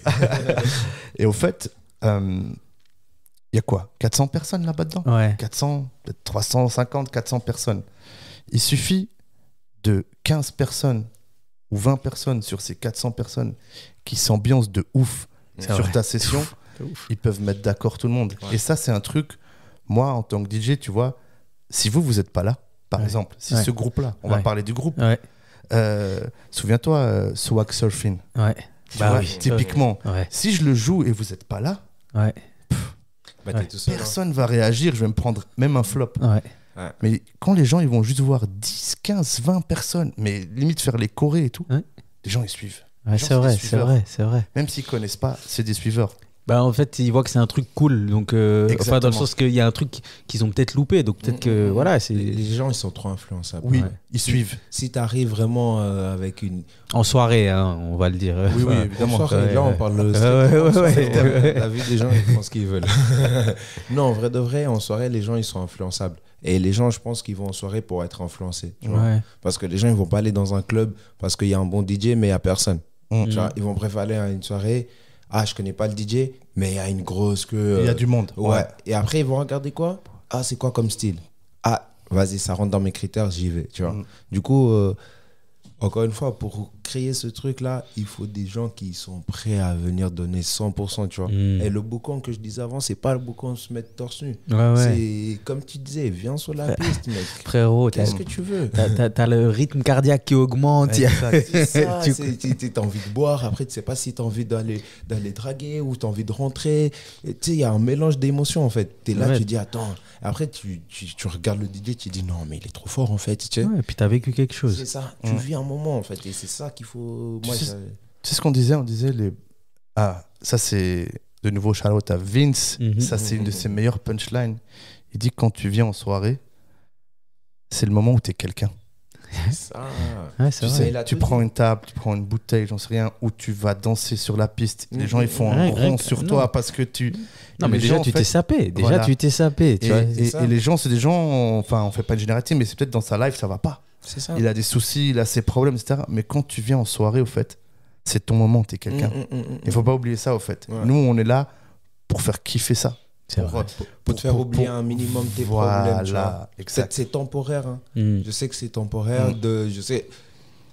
Et ça revient aussi les clubs et tout ça. Parce qu'il y a des clubs, ils vont te stresser pour rentrer. Tu dois être bien habillé, cravate et tout. Alors que toute la semaine, tu étais en cravate, t'as pas envie de ça. Tu as juste envie d'être quelqu'un pendant au moins, je sais pas, 5 heures. C'est-à-dire, c'est toi, ton argent et puis ton stress à toi, tu vois. Toi et le DJ. Et ça, c'est une rareté qui commence à... C'est un truc qui devient super rare, excuse-moi. Enfin, c'est un truc qui est ultra rare aujourd'hui de voir quelqu'un vouloir être quelqu'un. Parce qu'il peut être pointé du doigt en mode, oh, il fait quoi lui ? Oh, il est bizarre. Oh, la honte. Oh. Alors que les gens, le jour, ils vont fermer les yeux à ça. Oh, c'est mieux. Enfin, ils vont vivre. Ils vont vraiment vivre. Anecdote, j'étais à London. J'étais dans la foule. Je kiffais mon moment. On est tombé sur une personne un peu plus âgée, c'est-à-dire un daron. Et lui, tu sais, on l'a pas pris en mode comme un daron ou je sais pas quoi. On l'a pris dans le cercle. Viens, kiffe avec nous. Kiffe. Et tu sais, kiffe et tout. Il était là en mode se mettre à l'aise, tu vois. Et tu vois, carnaval, pardon. Wine, c'est dans le thème, tu vois. Et nous, on a attrapé des petites go. On a dit, viens, wine et tout. Il danse. Et il kiffe, tu vois. Et tu vois, en fait, c'était même pas ça qu'il avait besoin. Mais après un moment, on se regarde. Et il est en mode, il était habillé, tu sais. On a pris son t-shirt, on l'a enlevé. Et il nous regarde et dit, oh putain, Et il me regarde, à un moment, il me prend le poignet, il me dit, je me sens comme si, pour la première fois de ma vie, je vis. Et là, je regarde, je dis, oh, tu vois, en fait, la honte, ça nous empêche de vivre. Les gens, les barrières, on revient aussi aux personnes qui viennent. Pourquoi c'est important, cette première personne qui vient sur la piste de danse? Il ne faut pas mettre ces barrières. Pas d'âge, pas rien, pas de barrière. Tu kiffes, c'est ton moment. Tu as 5-6 heures où tu es the king of the club. Go. Vous improvisez quand vous mixez ou bien vous vous préparez? Je pose cette question parce que la musique a changé, comme j'ai dit. À l'époque, on avait 1, 2 styles, 3 styles environ. De temps en temps, si tu es francophone, c'est vrai que le zouk, tu pouvais assez facilement le retrouver déjà à l'époque. Aujourd'hui, on est presque à 7 styles, on ne va pas les mentionner, voire 8. Et puis encore, maintenant, il y a les edits. Il y a les edits, c'est-à-dire que tu vas mettre un beat R&B, donc on peut se perdre. Mais vous vous préparez, ou bien c'est freestyle, ou alors vous vous préparez à 50%. Je sais pas, toi, puis tu vas mixer après là. Ouais. C'est comment?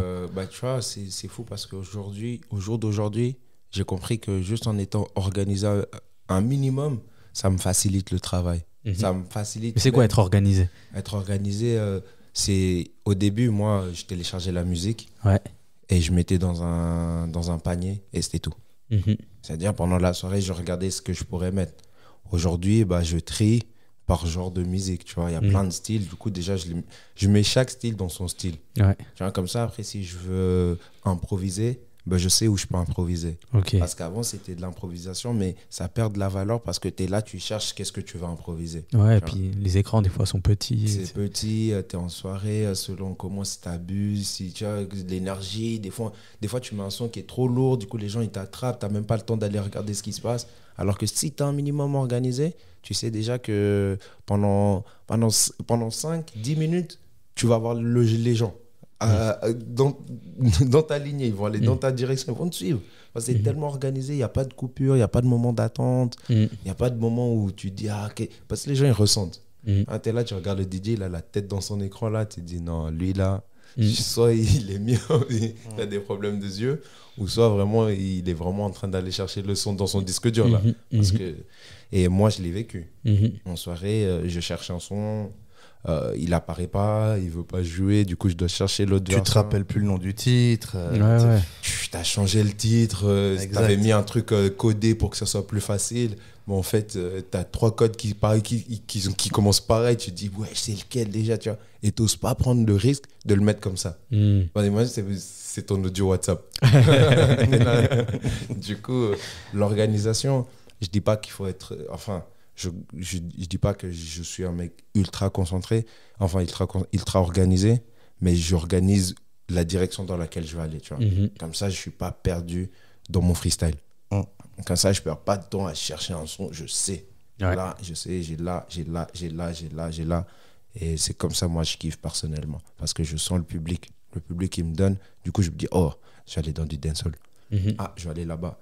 Alors qu'avant, je voyais les gens, je pensais à ça. Tu devais encore les chercher dans ton truc. Mais sur mes sons, c'est pas écrit à côté de dancehall. C'est juste écrit le titre. Tu vois, du coup, je mets un Sean Paul, mais c'est un Sean Paul qui est ultra lent. Ça n'a rien à voir avec le thème, tu vois. C'est le même BPM, mais c'est pas la même gamme. Du coup, ça descend de l'énergie.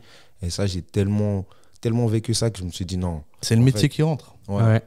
C'est le métier qui rentre. C'est ça. Donc, c'est-à-dire, tu viens avec ta clé USB ou n'importe quoi organisé, puis tu te lances comme ça. Je viens avec mon ordinateur, j'ai tous les sons. Là, j'ai pris quelques heures avant pour trier des sons, mettre des nouveaux sons dans des paniers, dans des crates comme ça. Je sais qu'ils sont là. Et en fait, je fais le bon tri. Après, je cherche des edits aussi. Comme ça, je sais que je peux les caler entre deux.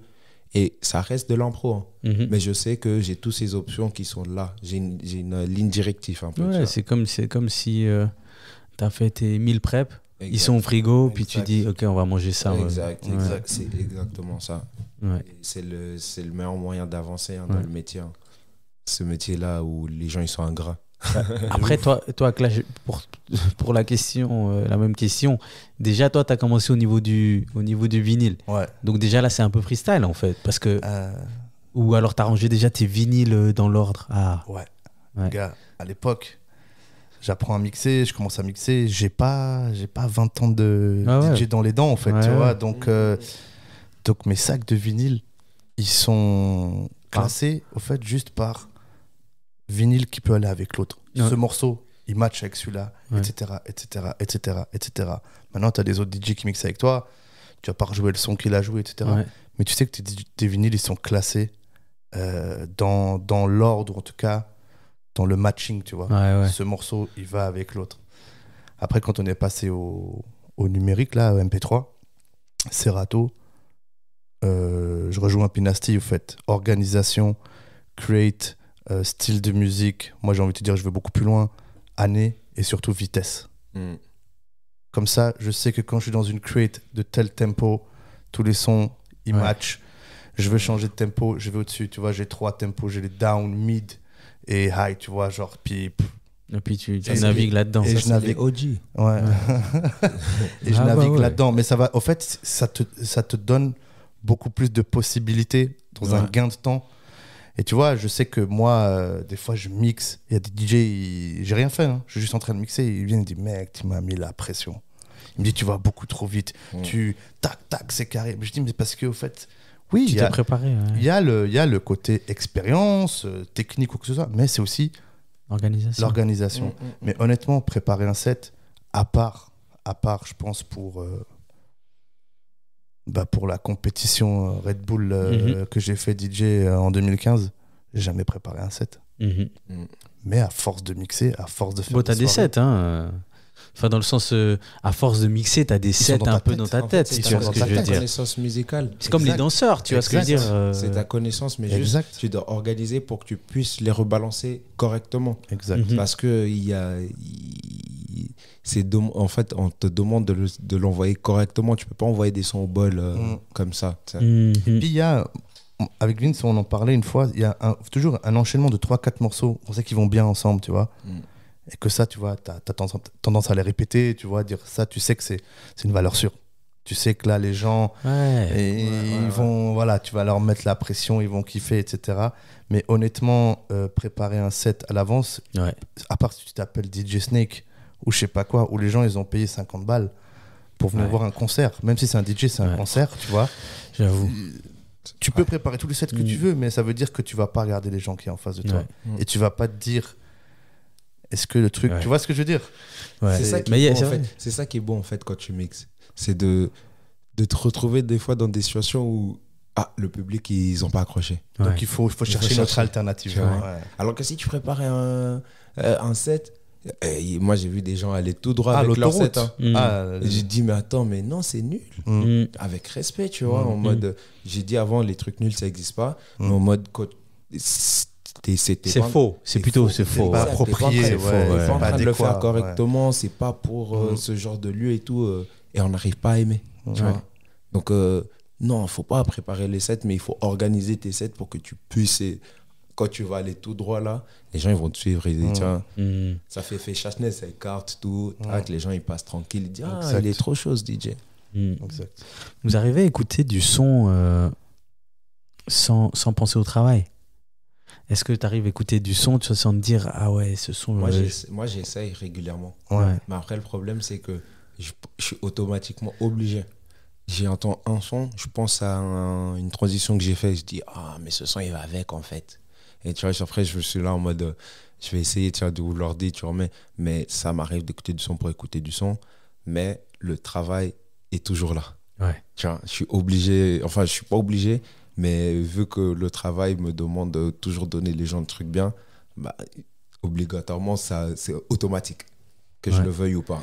Moi, je te cache pas que... juste avant que tu répondes, là, je te cache pas que moi, quand il y a un son qui sort le vendredi et le DJ le joue le samedi... Tu te dis, il marque des points? Ouais, j'ai dit merci. J'ai dit merci. J'ai dit bien joué. Je dis bien joué parce que après il y en a, je te parle pas forcément de Drake qui sort un son vendredi, non, bien sûr, parce que c'est facile. Mais tu vois un nouvel album qui est sorti. Comment il s'appelle, le son de purée, j'ai pas envie de dire bêtise, dans l'album de Burna, avec Murder, c'est quoi? Love. Le dernier de Burna, non, celui qu'il a fait avec Stromae. Non, attends, je vais venir à toi. Il m'a marqué. Le son avec Stromae? Ouais, Stromae, il m'a... Ah, voilà, pardon. Le remix Taliban. Avec oui. Bryson Messia. Voilà. Byron Messia, exactement, excusez-moi. Mais non. Mais celui-là, quand il arrive, la première fois que Non. il est sorti, je ne l'ai pas entendu pendant longtemps, tu vois. Ouais. Et Mais- après, je l'ai entendu. Je me suis dit, ah, merci. Non, mais là, on va ouvrir un autre sujet, mais on va pas s'éterniser dedans. Il y a des morceaux, t'as pas le droit de les toucher, les remixer. Désolé. Je suis désolé. Non, mais tu sais quoi, désolé. tu sais quoi, j'ai eu ce débat avec Moussa, avec Moussa dans Ouais. l'épisode où on parle de ça. Ouais. Et il y a vraiment des sons, on n'a pas besoin de les remixer. Et Burna Boy, c'est le pro pour ça. Ouais. Excuse-moi, mais le Taliban partout, parce que c'est Ouais. ça, c'est Taliban Ouais. partout. Ouais. Il t'a fait plus kiffer que le Taliban de Bryson Messia tout seul? Non, je vais dire que c'est un remix où je suis satisfait. C'est vrai? Il me va bien. Ah, ok. Ouais, je trouve que la partie de Burna, elle est bien. Mais le problème, c'est que tu vois, les morceaux, ils sont structurés où il y a un moment du morceau Ouais. que tout le monde retient. Ouais, et exact. le problème, c'est que c'est le début du couplet de Ouais. Bryson Messia. Et- Finalement, dans le remix, C'est vrai. ça pète l'énergie Ouais, de ce ouais, c'est morceau vrai. parce que c'est Burna qui rentre dans le C'est morceau. vrai. Et moi, quand c'est sorti sur le papier, de nouveau, on parle du papier vendredi, Spotify, tu regardes, tu es là, waouh, attends, j'écoute. À l'écoute. Moi, et c'est pour ça que je dis, il y a des remixes. Tu vois, ce son de Bryson Messia, Taliban, moi, je l'ai découvert en voyant des vidéos des DJ que je suis, genre à la Barbade, Ouais. en Jamaïque, etc., qui ont lancé une trend de money pull-up sur ce morceau, en fait. C'était le morceau, genre, les gens, ils entendaient juste le début du couplet. Si tu veux pull up, tu payes. Mais même, c'est même pas ça. T'as même un gars, il saute par-dessus la barre, c'est lui-même qui vient pull up la platine et il jette de l'argent. Et il y avait une trend là-dessus Incroyable. qui a donné un buzz à ce morceau aussi, tu vois. En fait, certains remixes, ça enlève la culture. Et ça enlève l'énergie. L'énergie, la C'est vrai. culture du Tu truc. vois. Tu sais, c'est C'est comme vrai. une Rolex, Ouais. quand tu la ramènes. Mais là, Mais là, je peux pousser le débat tellement plus loin. Non, mais là, je ouais. termine vos carrières parce que là, je parle des edits, là. Mais bien sûr. Et puis la new gen, là, ils sont foutus. Attends, un truc. L'édit, c'est pas officiel. Ouais. L'édit, c'est ça. déjà. Puis alors, c'est encore un autre débat, mais on va se perdre. Il faut qu'on reste sur notre fil rouge. Mais il y a l'édit qui est déjà enregistré ou l'édit du DJ qui le fait en live. Ça, c'est un vrai débat. Ça, c'est un vrai C'est un vrai Excusez-moi, débat. ça, Moi, et- perso, et je le dis, Ouais. et c'est un message à tous les DJ, l'édit préparé, pour moi, c'est pas... Alors, moi, je veux le live. Moi, je veux que tu fasses Moi, le par live. ça, je trouve que ça compte pas. tu Après, peux- je reste- ça compte pas. Je Attends. joue des édits. Moi déjà aussi, je préparés, joue. Mais je trouve que ça compte pas parce qu'au final, je fais rien. Ouais. Alors, moi, je donne la sephore finalement au mec qui a fait l'édit. Ouais. Ouais. On a des potes, j'ai des potes de mon Ouais, entourage. ça. J'ai Santo, C'est ça. j'ai aussi des gars qui font des remixes, des trucs cool, justement des mashups comme ça, des edits, et je le joue et je le crédite. Il n'y a pas de problème. Mais moi, Maintenant, il y a une autre chose. Attends, Vas-y. juste avant que tu continues, pour que les gens qui ne savent pas, Ouais. les edits, en fait, c'est de prendre par exemple la prod de Justin Timberlake et puis mettre Snoop Dogg qui rappe dessus. Exactement. C'est plus mashup. Mashup. Mashup, ouais. Edit, c'est plus quand t'as le DJ ou le producteur, il prend une instru à lui et puis il la met par-dessus ou il Où il la mélange. retravaille. Ah, il la retravaille, pardon, En ouais. rajoutant des éléments de Exactement. 1 ou 2 sons par-ci, Exact, par-là. ouais, pardon. Non, pas de souci. Et aujourd'hui, il y a une nouveauté dans l'ère du DJ, c'est la transition. Mhm. On appelle ça la transition, get la transition, mat la transition. Juste peut-être l'anecdote, alors je vais faire le vieux OG. Ça vient de TikTok, ça, ou quoi? Ouais, pas mal. Mais au fait, la transition, c'est à base du DJ. C'est enchaîner 2 morceaux, au fait. Mhm. Donc, au fait, aujourd'hui, on applaudit des DJ qui enchaînent 2 morceaux. Au fait, alors que c'est ton taf de base. Mhm. C'est vrai. Maintenant, il y a une manière de le faire qui est devenu ce get, mat, la transition, que je trouve qui est super cool, qui met les DJ en avant, qui a donné de la lumière à Armel Bisman, par Ouais. exemple. Ouais, c'est vrai, Avec son ouais. enchaînement de Cassie, Non, c'était. Long Way, Long Way to Go et. C'est pas Nelly Furtado et puis. Non, c'est Pussycat Dolls. Ah le ouais. morceau, c'est. C'est pas Timbaland après? c'est Non, qui, après, mais. c'est Long Way to Go. Long Way to Ah Go, ouais, Long Way Cassie. to Go, ouais. Ouais, ouais. Ouais, je crois que c'est Et il fait une transition et c'est lui qui a un peu lancé cette. Mais Franchement, la vidéo, je conseille aux gens d'aller regarder Ouais. pour Ouais. capter ce qui se Ouais, passe. ouais, Parce c'est qu'en vrai. fait, il fait un délire. les gens ici, ils partent en folie. Ouais. Alors qu'il a fait ce que tous les DJ font. Ouais. Hein? Mais il a lancé un délire et respect, shout out à lui parce que C'était une belle transition. il met le taf du DJ en avant, mais surtout il le fait. Ouais. Et ce qui se passe aujourd'hui, on a parlé de mashup, comme disait Pinasty, d'édit, etc. Aujourd'hui, il y a des transitions qui sont préenregistrées et tu as des DJ qui les jouent et disent get la transition. Et là, pour moi, là on m'a perdu. Ouais. Là, on est en 2025. Je peux paraître un vieux con, j'en sais rien, mais là, on m'a perdu. Parce qu'au fait, comme on disait, on en revient au truc prendre des raccourcis. Ouais, voilà. Et au fait, c'est mentir et tu tricher. joues la transition. Tu joues la transition et tu dis get la transition comme ça. Non, en fait, c'est... Et c'est ce que disait Pinasti, c'est vraiment ce truc de le faire en live. En fait. Soit tu le fais, soit tu le fais pas. Ouais. Et faire en live, c'est... T'es doublement gagnant. Ouais. Tu vois, c'est-à-dire que soit tu vas réussir et les gens ils vont kiffer de ouf, et ou soit tu vas pas réussir et tu auras ce truc en toi qui va te dire en mode il faut que je réussisse. Il faut que je réussisse. C'est-à-dire tu rentres à la maison, tu vas encore plus taffer, mais tu as déjà taffé, tu vois. Tu t'es juste loupé. C'est double tranchant, mais comme je dis, c'est pas pour... Il faut avoir les épaules, il faut avoir cette idée en tête aussi de dire go, en fait, je dois prendre ce risque pour les gens. Tu vois. Les gens, ils prennent le risque pour venir me voir. Pourquoi moi, je vais pas prendre de risque? Oui, je comprends qu'il y a de l'argent en jeu. Les gens, peut-être, dans la vie, tu gagnes ou tu perds. Tu vois. Du coup, soit on le fait, soit on le fait pas, mais je vais pas venir tricher. Parce que dans 5 ans, on va voir. Même pas, dans 6 mois, on va voir. On va te ramener dans un gros gig. Je sais pas, je dis pas que c'est des trucs qui arrivent souvent, mais tu peux être là, tu joues, ton bail, il marche plus. Tu fais comment après? C'est déjà arrivé. T'es là, t'es bloqué. Ou on te met un contrôleur que t'as jamais vu, mais t'es obligé de jouer. T'es là, tu commences à faire semblant parce que tu t'es jamais préparé. Et je dis toujours à tous, mais même les gens qui viennent dire ouais, j'ai envie de mixer, tu peux. Je dis go, sois juste prêt et montre que t'as envie d'être là, tu vois. L'opportunité, elle viendra, quelqu'un va te voir. C'est vrai. Donc c'est mieux d'être prêt que de juste préparer des trucs et puis attendre comme ça en mode vas-y, tu vois. Parce que se louper, ça fait partie du game. Hein. Non, tu te loupes pas, ça veut dire que c'est bon, frère. T'as même pas besoin de mixer. Go. Va juste chez Rock Nation, tu dis que tu te loupes jamais, ils vont te payer tous tes cachets et puis ciao. C'est qui le DJ avec qui vous avez mixé ou alors vous avez vu, pas forcément, je parle pas à travers un écran, mais qui vous a choqué? Vous avez vu, vous avez dit ah non, là, c'était trop. J'en ai plusieurs. Hein. J'en ai plusieurs, mais de styles différents. Le DJ Econ, il m'a mis une patate. Le DJ Econ, c'est le DJ... Franchement, la vérité, quand j'étais petit, je me disais j'ai envie d'être DJ. Parce que je l'ai vu. Déjà, il arrive avec une semi-crête, c'est-à-dire, t'as vu. Le gars, il vient, il commence à nous expliquer comme quoi Econ, il peut pas venir et tout, etc. Et c'est au bled. Hein. Faut savoir que c'est au bled. C'est-à-dire, les gens, ils sont déçus ou les gens, ils sont sévères au bled. Ils s'en foutent que tu aies des problèmes avec ton agent, je sais pas quoi. Et en fait, lui, il devait s'occuper du set. Et quand je vous dis, il nous a fait un set, mais on a oublié Econ. On a oublié Econ. J'étais là en mode, mais attends, c'est qui ce gars? Le gars, il nous racontait une histoire pendant qu'il mixait, mec. Oh, vous savez, je vous dis, parce que c'est un Américain, en carrière, il était là en mode... moi je viens pas d'Afrique et tout, mais tu vois aux States là, quand tu vas au mall et il y a des quand tu vas dans des endroits et tout, tu peux regarder les meufs et tout, tu vas dire Baby at the mall is going down. Tu vois, c'est carré ça c'est... En tant que tu dis en fait il te fait des transitions en faisant MC et des transitions, il fait tout, il a fait tout en même temps et il m'avait choqué. Il m'avait choqué. Funk Master Flex style.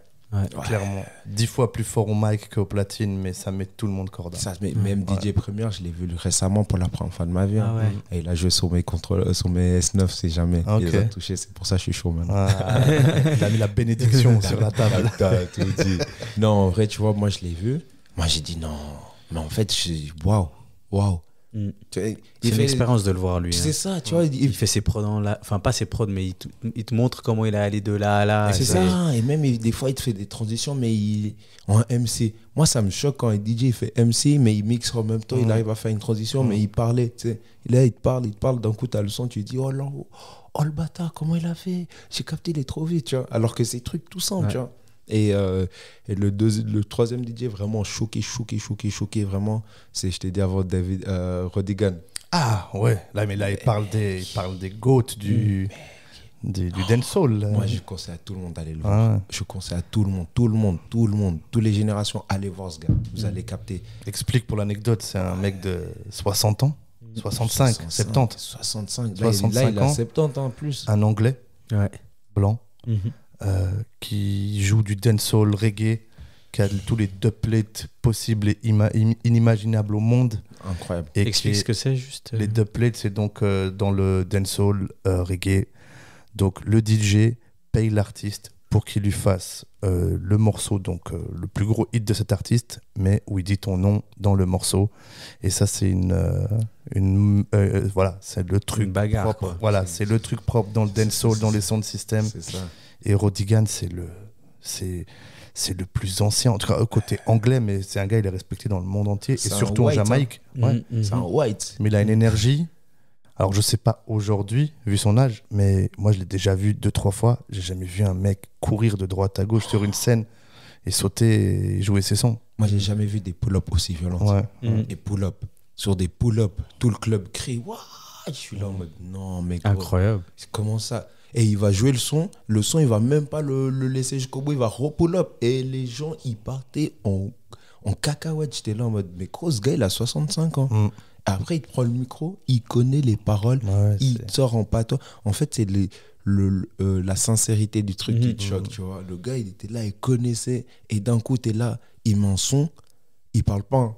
Les gens, ils ont capté. Tout le monde dégaine les briquets. Toi, je dis, oh là là là là là là là là. Il est trop fort, ce gars, mec. 2 secondes après, il met un son. Les gens, juste, ils parlent même pas. Et ça fait même pas partie du son. C'est-à-dire, tellement les gens, ils le connaissaient. C'est-à-dire, il avait des mimiques où il parlait même plus. Juste, il faisait le parti du son. Les gens, ils savaient, oh, pull up. Non, franchement, je conseille à tout le monde d'aller voir. Pour moi, ça, c'est une définition de DJ, mec. C'est un gars, il te fait voyager, mec. Tu connais, moi, je suis pas un gars de dancehall et tout ça. C'est mon grand frère qui m'a amené là-bas. Depuis, je kiffe la dancehall. Mais à fond, vraiment, je suis en mode, ouais, ok, j'ai capté. Il m'a fait voyager. Maintenant, je vais tout le temps voyager avec lui. Même si c'est pas lui, je vais voyager avec ses représentants autour dans le monde, quoi.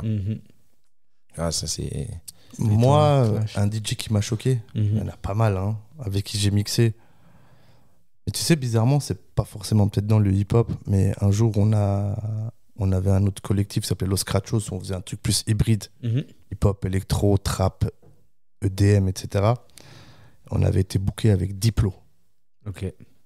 Grand DJ, producteur, Major Lazer, tout ça. Un grand nom, lui. Hein, ouais. Et franchement, quand tu es dans la cabine DJ à côté de lui, le mec qui mixe, là, lui par exemple, il m'a mis une claque. Il m'a impressionné.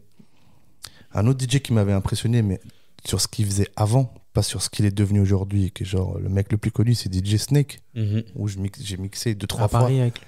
Ah, j'ai mixé ici à Genève, au Bypass. Ouais. Il était résident au Bypass. J'ai fait des soirées avec lui et c'était la fin de sa carrière DJ hip-hop, et il commençait à devenir, il appelait ça son slogan c'était number one pop DJ in the world. Et c'était un mec qui commençait à mixer autant du rap que de l'électro, que du rock. Il faisait un espèce de gros mash-up. Et ouais, techniquement, j'avais mixé avec lui. Il avait fait un set de 2h30 peut-être. Ouais. Ah, c'est une machine. Ouais. C'est une machine d'ailleurs. Et c'est bien de le dire, parce que je pense qu'aujourd'hui, les gens qui le voient, ils le voient pas forcément comme ça. Non, en fait. et c'est ce que j'allais dire. Au fait, la superstar DJ producteur qu'il est, bon, honnêtement, même moi encore 2-3 fois aujourd'hui, je m'intéresse à ce qu'il fait. Je vais voir la vidéo YouTube de son dernier stade à Rio de Janeiro, j'en sais rien. En vrai de vrai, il mixe. Il mixe encore. Il fait encore ses trucs. Ouais, au fait, il triche pas. Tu vois. Et lui, il m'avait bien impressionné. Et après, dans des trucs peut-être plus récents, allez, je vais lui donner de la Sephore, le petit Gessi. Il a mixé avec moi la dernière fois. J'allais trouver pour dire ça. Ils avaient des stories carrément. DJ de Genève, non? Ouais, DJ Gessi. Et il y a des stories qui sont sorties, on voit ma tête, je suis derrière lui, je fais des expressions, mais c'est positif, tu vois. Franchement, c'est l'enfant prodige. Ouais, il a amené je sais pas comment dire, son univers. Il a son univers, et je le suis sur les réseaux, j'ai vu, il fait du bruit, j'ai vu pas mal de choses, mais là, il a mixé devant moi. Et j'étais là, tu vois. Et il a fait des trucs, et j'étais là, ah ouais. Et j'ai validé. Et voilà, moi j'ai envie de donner de la force à la nouvelle génération, c'est une très bonne nouvelle façon de mixer, nouvelle sélection, etc. Et j'ai kiffé. Ok. Ouais. Même anecdote, hein, moi la première fois j'ai mixé avec lui. Avec Gessi donc. Avec Gessi. Pas la première fois. Déjà la première fois qu'il a mixé, moi j'avais MC. Ouais. Mais moi et lui on s'est jamais calculé. Mais quand je t'ai dit il avait tellement bien mixé, j'étais obligé de bien MC. J'étais obligé de, tu vois, même de couper le son pour dire aux gens, faites du bruit pour le frérot, tu vois. Alors que je connaissais même pas on s'était jamais vu, j'étais choqué en mode, les gens venaient me dire, mais c'est qui ce gars? Et la deuxième fois, j'ai mixé avec lui, j'ai fait le bail de compétition. Genre, c'est qui est chaud. La vie d'Ouam, là, il va l'entendre. Hein. Il m'a éteint. Il m'a éteint. C'était le truc à la fête de la musique, là C'était le truc sur votre tente à la fête de la musique, non? Franchement, on s'est bien tapé. Moi, ça avait l'air chaud. Hein. C'était une soirée à Hypnosia. Parce que lui, il est venu, il m'a dit, putain, t'as fait un warm-up de ouf, mec, ça m'a mis la pression. J'ai dit, gros, force à toi. Et quand lui, il a joué après, j'étais comme ça, la main sur le joue, les lèvres en train de tomber, dire, oh l'enfoiré, il est chaud. Hein. Tu sais, quand t'as les gens, t'as des sons. Lui, en fait, c'est ça, les transitions, lui, il les joue bien. All the way up. Tout le monde lève les mains. Je dis, putain, il a même pas besoin d'MC.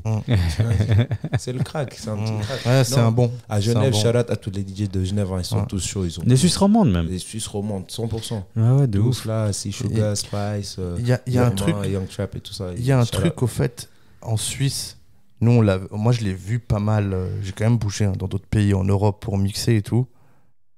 Le niveau, il est haut en Suisse. Très haut. Le niveau des DJ, il est haut. Et il y a eu un truc qui a fait que même les générations qui se suivent, il y a toujours ce truc de se dire, attends, les gars qui étaient là avant, ils sont chauds, il faut qu'on...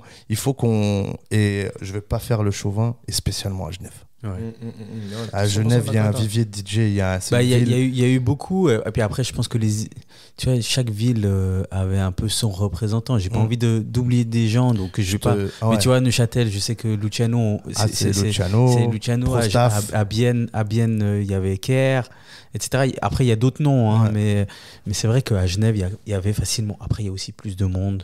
Il y avait plus d'endroits aussi pour mixer, etc. Donc, je pense que ça. J'essaie de protéger toutes les autres régions.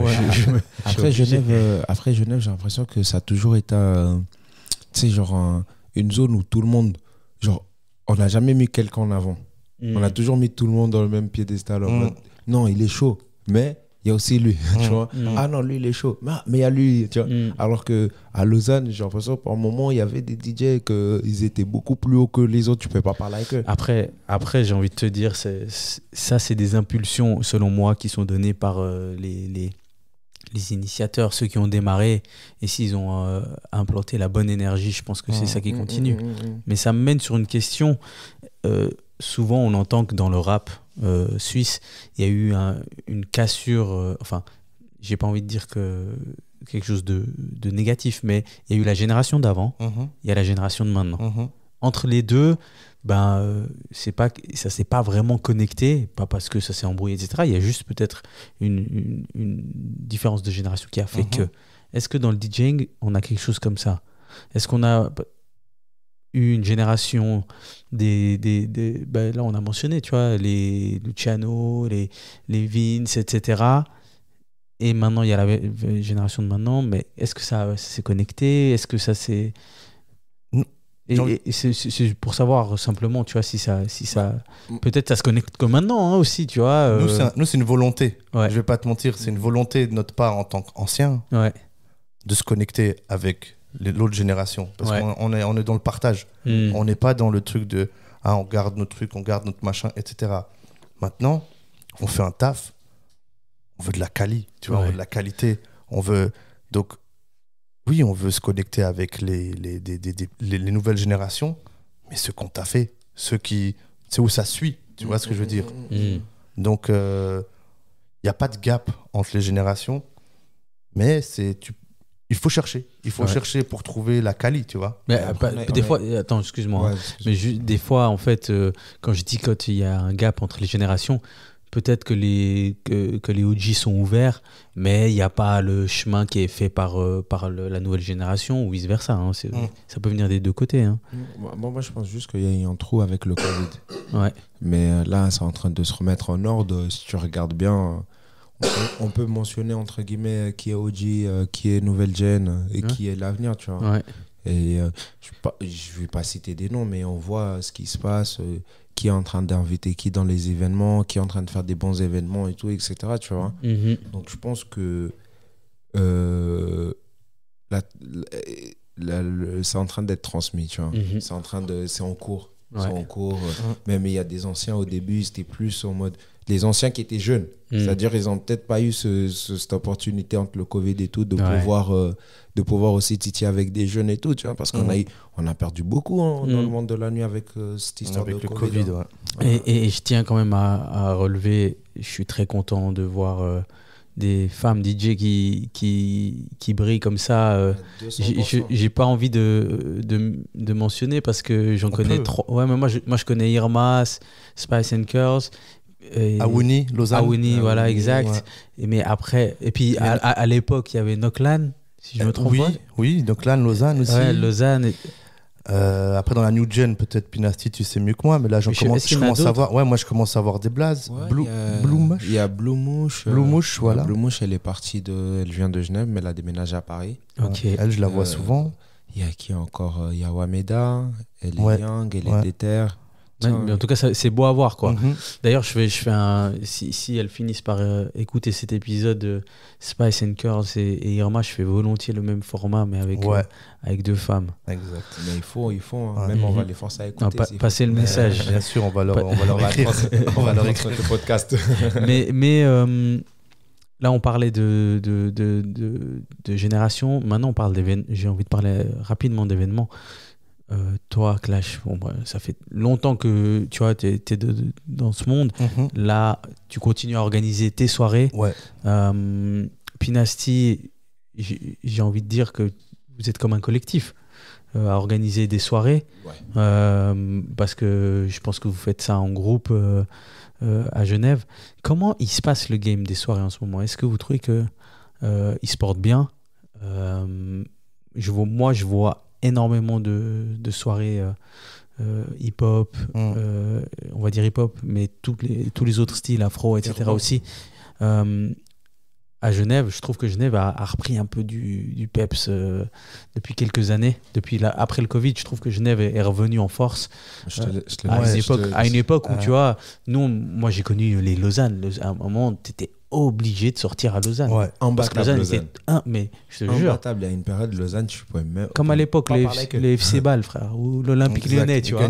Ils gagnaient tout. Tu vois ce que je veux dire? Alors, Genève, là, actuellement, on a vécu un bel été. Il y a un engouement, il y a un truc où il y a pas mal de promoteurs. Il y a pas mal, on va dire, de concepts solides qui se sont instaurés à Genève.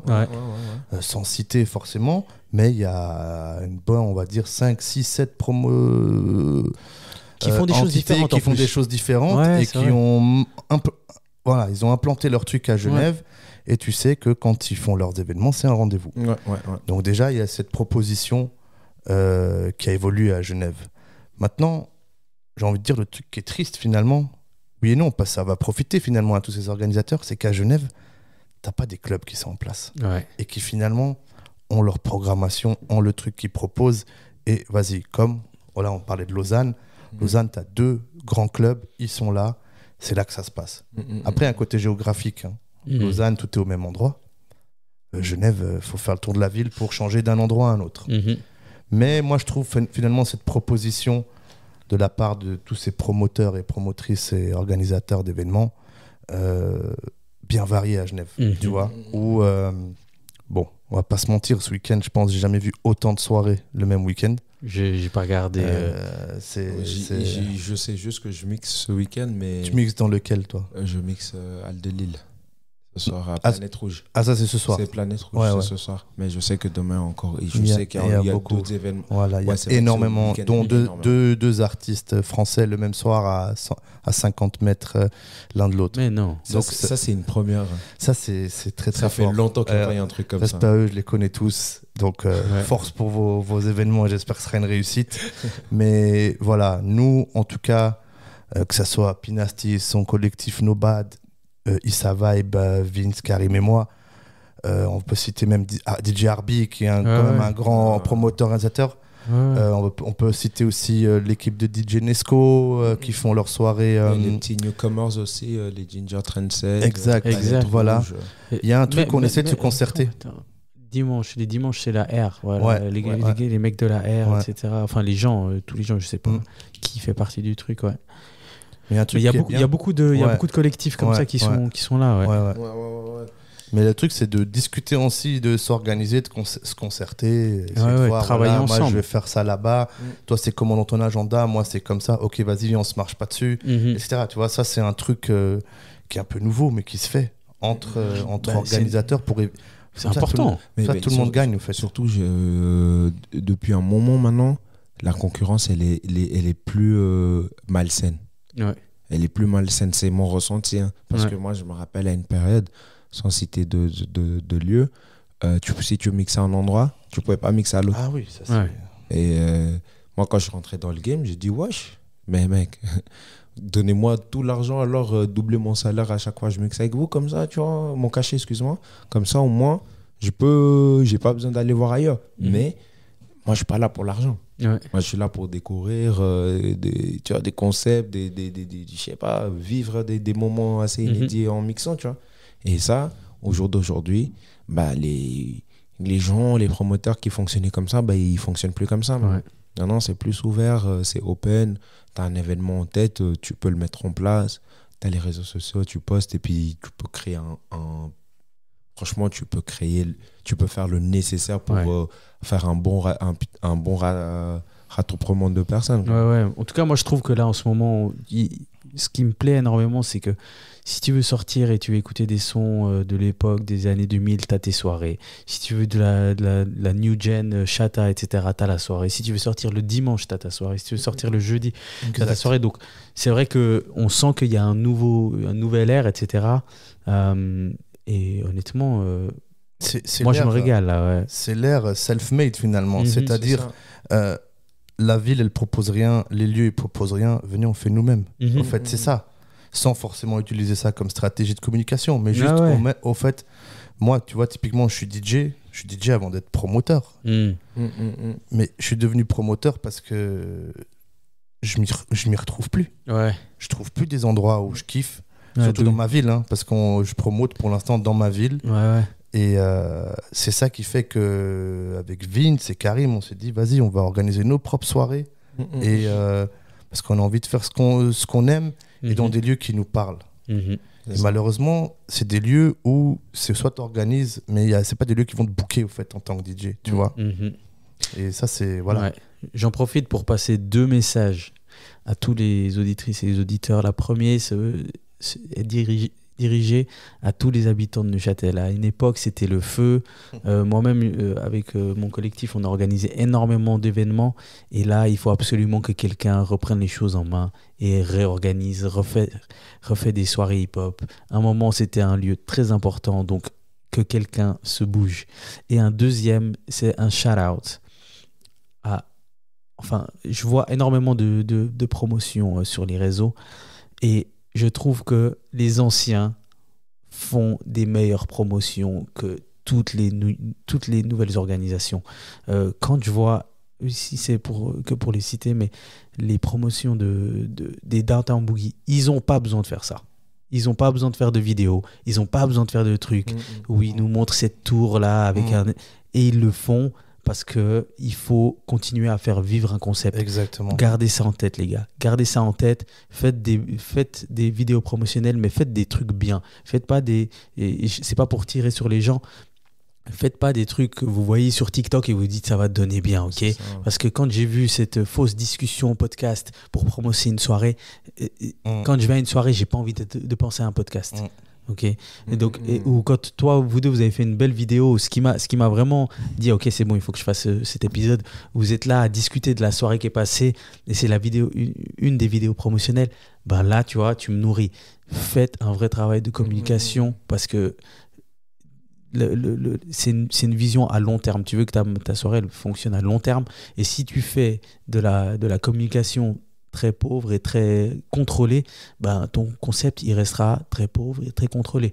Et regardez ce que les anciens font, parce que honnêtement, moi à chaque fois je me dis mais là Vince là ils sont là, Downtown Boogie, ils font rien, c'est sold out, mais ils font des vidéos quand même, hein. Et ils font des vidéos, pas une vidéo, on est dans la rue, on parle de la soirée. Non, ils font une vidéo, il y a un montage, il y a le mec... Augen, shout-out à Augen, les gars. Excusez-moi, je suis obligé. Ouais, bien sûr. Mais qui est de Neuchâtel, hein, si je ne me trompe pas. De base, oui. Ouais, de Neuchâtel. Donc, il est là, il fait un montage, il fait venir des Lamborghini sur le truc et tout. Et je me dis, mais purée. Alors à tous les organisateurs de soirée, négligez pas la com. Faites des vrais trucs. Faites des vrais trucs. L'argent dans la poche, c'est bien. L'argent réinvesti dans ton business, c'est mieux. C'est vraiment ça. Et c'est pour faire suivre ce que tu viens de dire, c'est investir dans ta com d'une manière différente. Ouais. Comment... Enfin, regarde, le résultat, t'en as parlé au fait. Tu viens d'en parler parce que ça t'a touché. Comment je peux toucher les gens et puis comment je peux investir mieux cet argent en fait. C'est trop bien de repartir avec plus d'argent dans la poche pour aller t'acheter une nouvelle voiture ou je sais pas, hein, tu vois. Mais finalement, réinvestir dans ton business, c'est ce qui va faire grandir et perdurer ton business, tu vois. La vérité, moi, je dis toujours aux gens, et c'est ce que j'ai toujours dit depuis le début, shout-out à mon manager Aguerre, je l'ai toujours dit Big ça. Up, ouais, je l'ai toujours dit. Moi, mon objectif, c'est pas l'argent, mec. Je ne cours pas après l'argent. Moi, je cours après la passion. T'as vu? Moi, plus je kiffe, plus j'arrive à me nourrir, plus je vais créer. Plus je vais créer, plus les gens vont vouloir payer pour venir me voir. Alors que si je cours après l'argent, au bout d'un moment, tu stagnes. Il n'y a plus d'idées. Il y a un truc, vivre de ta passion, c'est priceless, mec. C'est ça. C'est le truc le plus, tu vois, je veux dire, les gens, il y a des gens, on peut parler avec nos darons. Ils ont fait des tafs toute leur vie, qu'ils ont kiffé, on va dire, à moitié. Mais quand tu vis de ta passion... à moitié, t'es gentil. Hein à moitié, t'es gentil. Ouais. Il y en a, c'est à 0%, c'est sûr. Big up nos parents qui ont bien sûr. Et tout pour vraiment... Tu vois qu'il y a certains, ils n'ont pas vécu de leur passion. Pour nous permettre aujourd'hui de nous vivre ça, se battre c'est pour vrai. ça, tu vois. Donc, Big up à eux. Mais bref, tout ça pour dire aux DJ, continuez à rester passionnés, continuez à vous exporter. Je crois que toi, tu as eu des belles histoires dans les autres pays. Oui, moi, j'ai pu voyager grâce à ça. C'était un kiff. C'était un vrai kiff. Donc, pour terminer, là, si vous aviez un truc que vous voulez encore faire avant de finir pas finir, mais pour que votre carrière de DJ elle soit c'est bon là, tu vois, là j'ai fait ce que je voulais faire, tu vois. Moi c'est je veux pas spoiler, je veux pas me porter la poisse, mais c'est quelque chose qu'on m'a contacté pour et, que ça se réalise, Inch'Allah. Je le souhaite vraiment. Tourner avec un bon artiste, c'est un truc, un vrai, tu fais une tournée. Moi, ce serait un kiff. Et ce serait un kiff dans le sens où, on va pas se mentir, mettre les sons pour l'artiste, faire le show avec, c'est cool. Mais tu sais, il te donne 5 minutes au milieu de son show et il dit là, faut que tu retournes ça. Pendant que moi, je vais vite aller me changer. Tu sais, quand il a sa pause syndicale. Et c'est un truc hip-hop. C'est vraiment un truc, tu vois. Le DJ, il fait l'interlude, etc. Même au début, quand t'arrives, c'est toi qui fais la première partie. Voilà, exact. Ça, c'est tellement incroyable. Mais combien de Redman, de Method Man, de KRS-One, je suis allé voir. J'avais 15 ans, 16 ans, 17 ans, 18 ans, et je regardais le DJ qui retournait le truc. C'était moi le premier, j'étais le premier Yankee pour ça, tu vois. J'étais là, non, ça, moi, il faut me donner ça. Moi, je veux vivre ça, moi. En tout cas, on te le souhaite, moi, je te le souhaite. Merci, les refs, merci. Toi, tu le vis, hein. Toi, tu le vis. Moi, je l'ai vécu, je l'ai vécu, franchement, dans avec Slimka, pour rappel. Avec Slimka, j'ai vécu dans tous les formats. Comme tu dis, c'est un truc de ouf. Même quand il te laisse, il dit, vas-y, j'arrive, t'as 2 minutes. T'as 5 minutes pour toi. Soit tu parles avec les gens et tu les enjailles de ta manière pour que quand il revient, c'est une folie. Ou soit tu les musiques. Quand tu parles en musique, franchement, là, j'ai fait Science sous les étoiles. J'étais devant un public fatigué. On m'a mis warm-up. J'ai passé 10 minutes de ouf. J'ai trop kiffé parce que j'avais une mission. C'était de faire kiffer les gens. Et au final, c'était peut-être les 2 derniers sons. Et j'ai réussi à avoir tout le monde. Et j'étais trop refait. J'ai dit non, yes. Et les gens, j'étais là en mode, ils captaient pas. Ils disent, mais frère, ça fait 2 minutes qu'ils ont kiffé.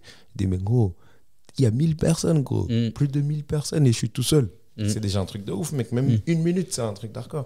Donc, franchement, je le souhaite vraiment. Merci. Vraiment, tu vas kiffer. Et si je devais faire un truc, moi, la vérité, Dieu merci, j'ai déjà pu vivre des expériences de ouf. Déjà en sachant que je suis venu très, très, très tard dans le game, sans beaucoup d'expérience. Mais un des trucs que j'aimerais vraiment faire, ça serait un coplateau avec un DJ Quinry, mais bien connu, tu vois. Moi, je pensais j'ai beaucoup pensé à Ketranada. Bah, lui, il n'est pas Quinry, tu vois. Mais... Des gars comme Ketran, en fait, des DJ qui sont déjà en place, tu vois. On va dire des DJ internationaux. Et pas francophones. Voilà. Pas francophones, pas une scène francophone. J'ai envie de faire une scène anglophone, tu vois. Mais aux States, tu vois, Coachella, je sais pas, un gros truc comme ça où j'arrive, c'est moi le main. Et moi, j'ai toujours dit un truc, moi, je vais remplir l'arena. On te le souhaite. On te le souhaite. Tu l'as mentionné. Je vais venir. Je ressortirai. Hein. T'inquiète. J'espère que tu me bookes. Tu seras là avec moi, on va passer ensemble. Pinasty Birthday, l'Arena. L'Arena, incroyable. 15 000 personnes. Il y a des guests ou pas? Tous les gens qui sont là avec moi, qui étaient là jusqu'à là, t'as vu l'Arena, c'est grand, il y a la place. Hein. Et ils mettent des guests là, 50 personnes, donc vous êtes tous avec moi. Tu te payes avec les guests de toute façon, donc c'est bon. Histoire de guests, ça. Non, franchement, ça c'est... Ouais, ça c'est mon objectif. C'est un truc que j'aimerais faire. C'est un de mes objectifs, remplir l'Arena là. En tant que DJ Genevois, artiste Genevois. Organisateur DJ, de casquette. Producteur. Voilà. Ouais. Bon, je vous le souhaite. Je vous souhaite à tous deux ces expériences. Et toi, c'est quoi toi? Moi, dans une autre vie. Moi, dans une autre vie, j'aurais dû être DJ.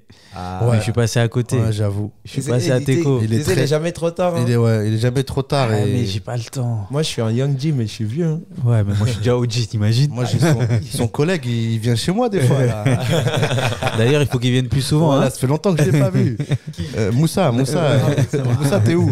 J'étais avec lui là, Moussa. Non, c'est pas le DJ aussi. Non, mais moi je dis des gars comme Abnet, comme Moussa, c'est des gars très très très importants pour la culture. 100%. Le DJ, c'est quoi? C'est une oreille musicale, c'est une culture musicale. Après, c'est de la technique. C'est de la technique. Ils ont déjà, sur les trois trucs, ils en ont déjà 2. Tu vois? Il y a vraiment que la technique. Et c'est des mecs, s'ils mixent, ils sont très dangereux. Très dangereux. Oui. Mais ça me titille. Exactement. Ça me titille. Bien sûr. Mais il faudrait qu'il y ait un objectif. Par exemple, si c'était pour mixer à Neuchâtel, pour relancer le truc. Ah, voilà. Tu vois, si on me dit que je peux mixer à la Marina du hip-hop, là, je pense que je m'entraîne à fond pendant une année. T'envoies un message. Mais ils font pas de hip-hop là-bas. Ils sont un peu fermés, j'ai l'impression. Non, mais attends, toi, t'as demandé aux gens de faire un truc, mais alors que toi aussi, moi, je t'en dis à toi. Non, je leur ai donné, mon ami. Ouais. On a organisé une 50aine d'événements là-bas. Je leur ai donné. Maintenant, il faut, à partir d'un moment, le drapeau aussi. Tu vois, le truc, moi, j'ai dit aux OG et les nouveaux, et ceux qui sont en train d'arriver, ceux qui sont déjà passés depuis, en fait, c'est un truc que dès qu'il y a une personne qui arrête, en fait, on brise ce truc-là. Cette chaîne, tu vois, cette chaîne. C'est dur, ouais. Du coup, il y a eu le Covid en plus. Ouais, il y a eu le Covid. Et en plus de ça, les gens, ils commencent à se dédouaner en mode, non, moi, j'ai déjà assez donné. Mais les gars, on n'a pas encore fini vraiment. Non. Tu vois, il faut transmettre. Dès qu'on a donné aux petits, là, tu peux dire... Et encore, des fois, les petits vont t'appeler parce que même toi, tu vas voir que les soirées, tu vois, c'est pas trop ça. Tu vois... Franchement, la vérité, moi je dis, si on a un truc en plan, il faut aller jusqu'au bout du truc. Au moins, on est satisfait du résultat. Que ce soit négatif ou positif. Hein. Parce que là, ça fait un moment, on se bloque. Et tu sais, on va parler ça de nightlife, de soirée, de club, même où tu parlais de citer ce spot à Neuchâtel, qui est un spot en plein air au bord du lac. Exact. Dans moi, 20 et quelques années que je suis là, dans le game, il y a des cycles. Et c'est pas parce qu'il y a la fin d'un cycle que c'est fini. Et il peut se passer 2-3 ans entre certains cycles. Et moi, je sais que c'est un truc que j'ai appris avec toutes ces années et qui me fait plus avoir peur. Qui me fait plus me dire, ah, mais là, c'est fini. Ouais, ça va être slow pendant 6 mois, 1 an. Et puis après, ça va reprendre. Et il y a je peux pas te l'expliquer. Ouais, c'est vrai. C'est plein de facteurs. C'est les gens. J'ai envie de dire, c'est le mood social du moment, c'est les autorités, c'est beaucoup de choses. Il y a des cycles. C'est un mix d'émotions. Voilà, exactement. Et ça part, ça revient, et il faut pas avoir peur. En fait, il faut pas avoir peur, il faut surtout pas arrêter. Exact. Je dis toujours aux gens, les gens qui arrêtent, en fait, tu t'empêches de voir ce qu'il y a au bout du tunnel. Ouais, ça c'est clair. Parce que peut-être, tu vois, même il y a des photos, des mèmes, on voit tous les jours. Hein. Le gars avec le diamant, il casse le mur. Il reste même pas 2-3 pierres à casser, il arrête. Alors que derrière, il y avait déjà toute la fortune. Tu vois. Et souvent, les gens, ils ont tendance à arrêter. J'ai remarqué aujourd'hui de notre génération. les gens, ils aiment bien arrêter quand il y a un moyen. Quand les choses commencent à prendre. Quand la sauce, elle est bien, les gens, ils goûtent la sauce, elle est pas assez salée, rajoute un peu. Va voir ce qui se passe derrière la porte, en vrai. Et moi, j'encourage tout le monde à le faire. Allez au bout.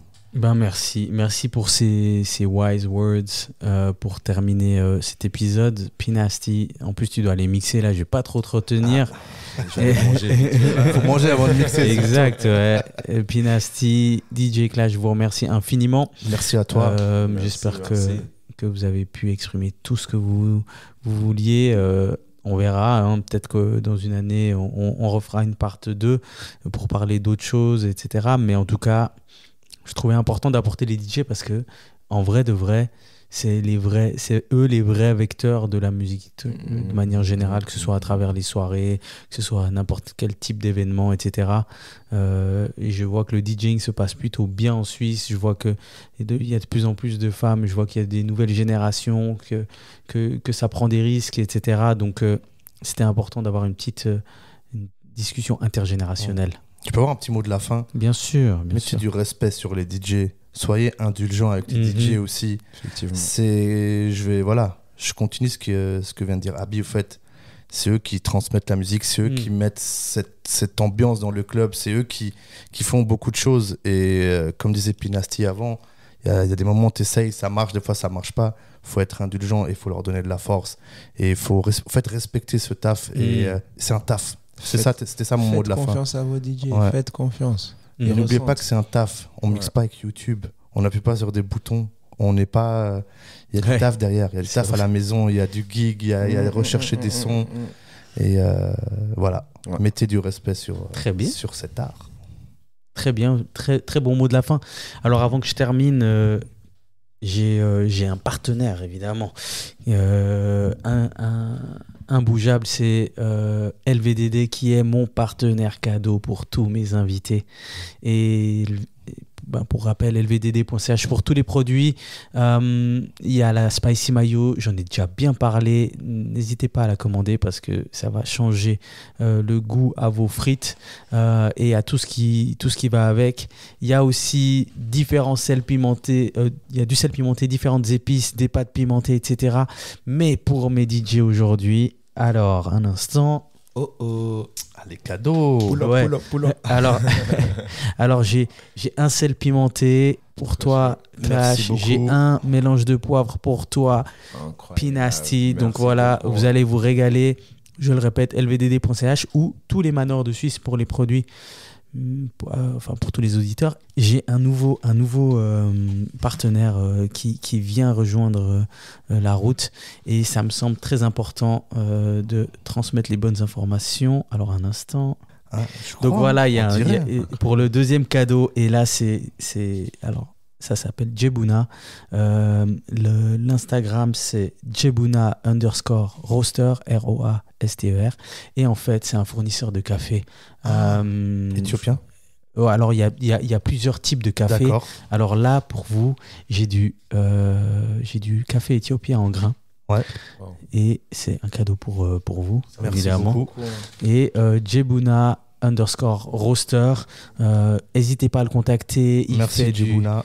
Il fait des cafés de différents pays, il le fait moulu, il le fait en grains.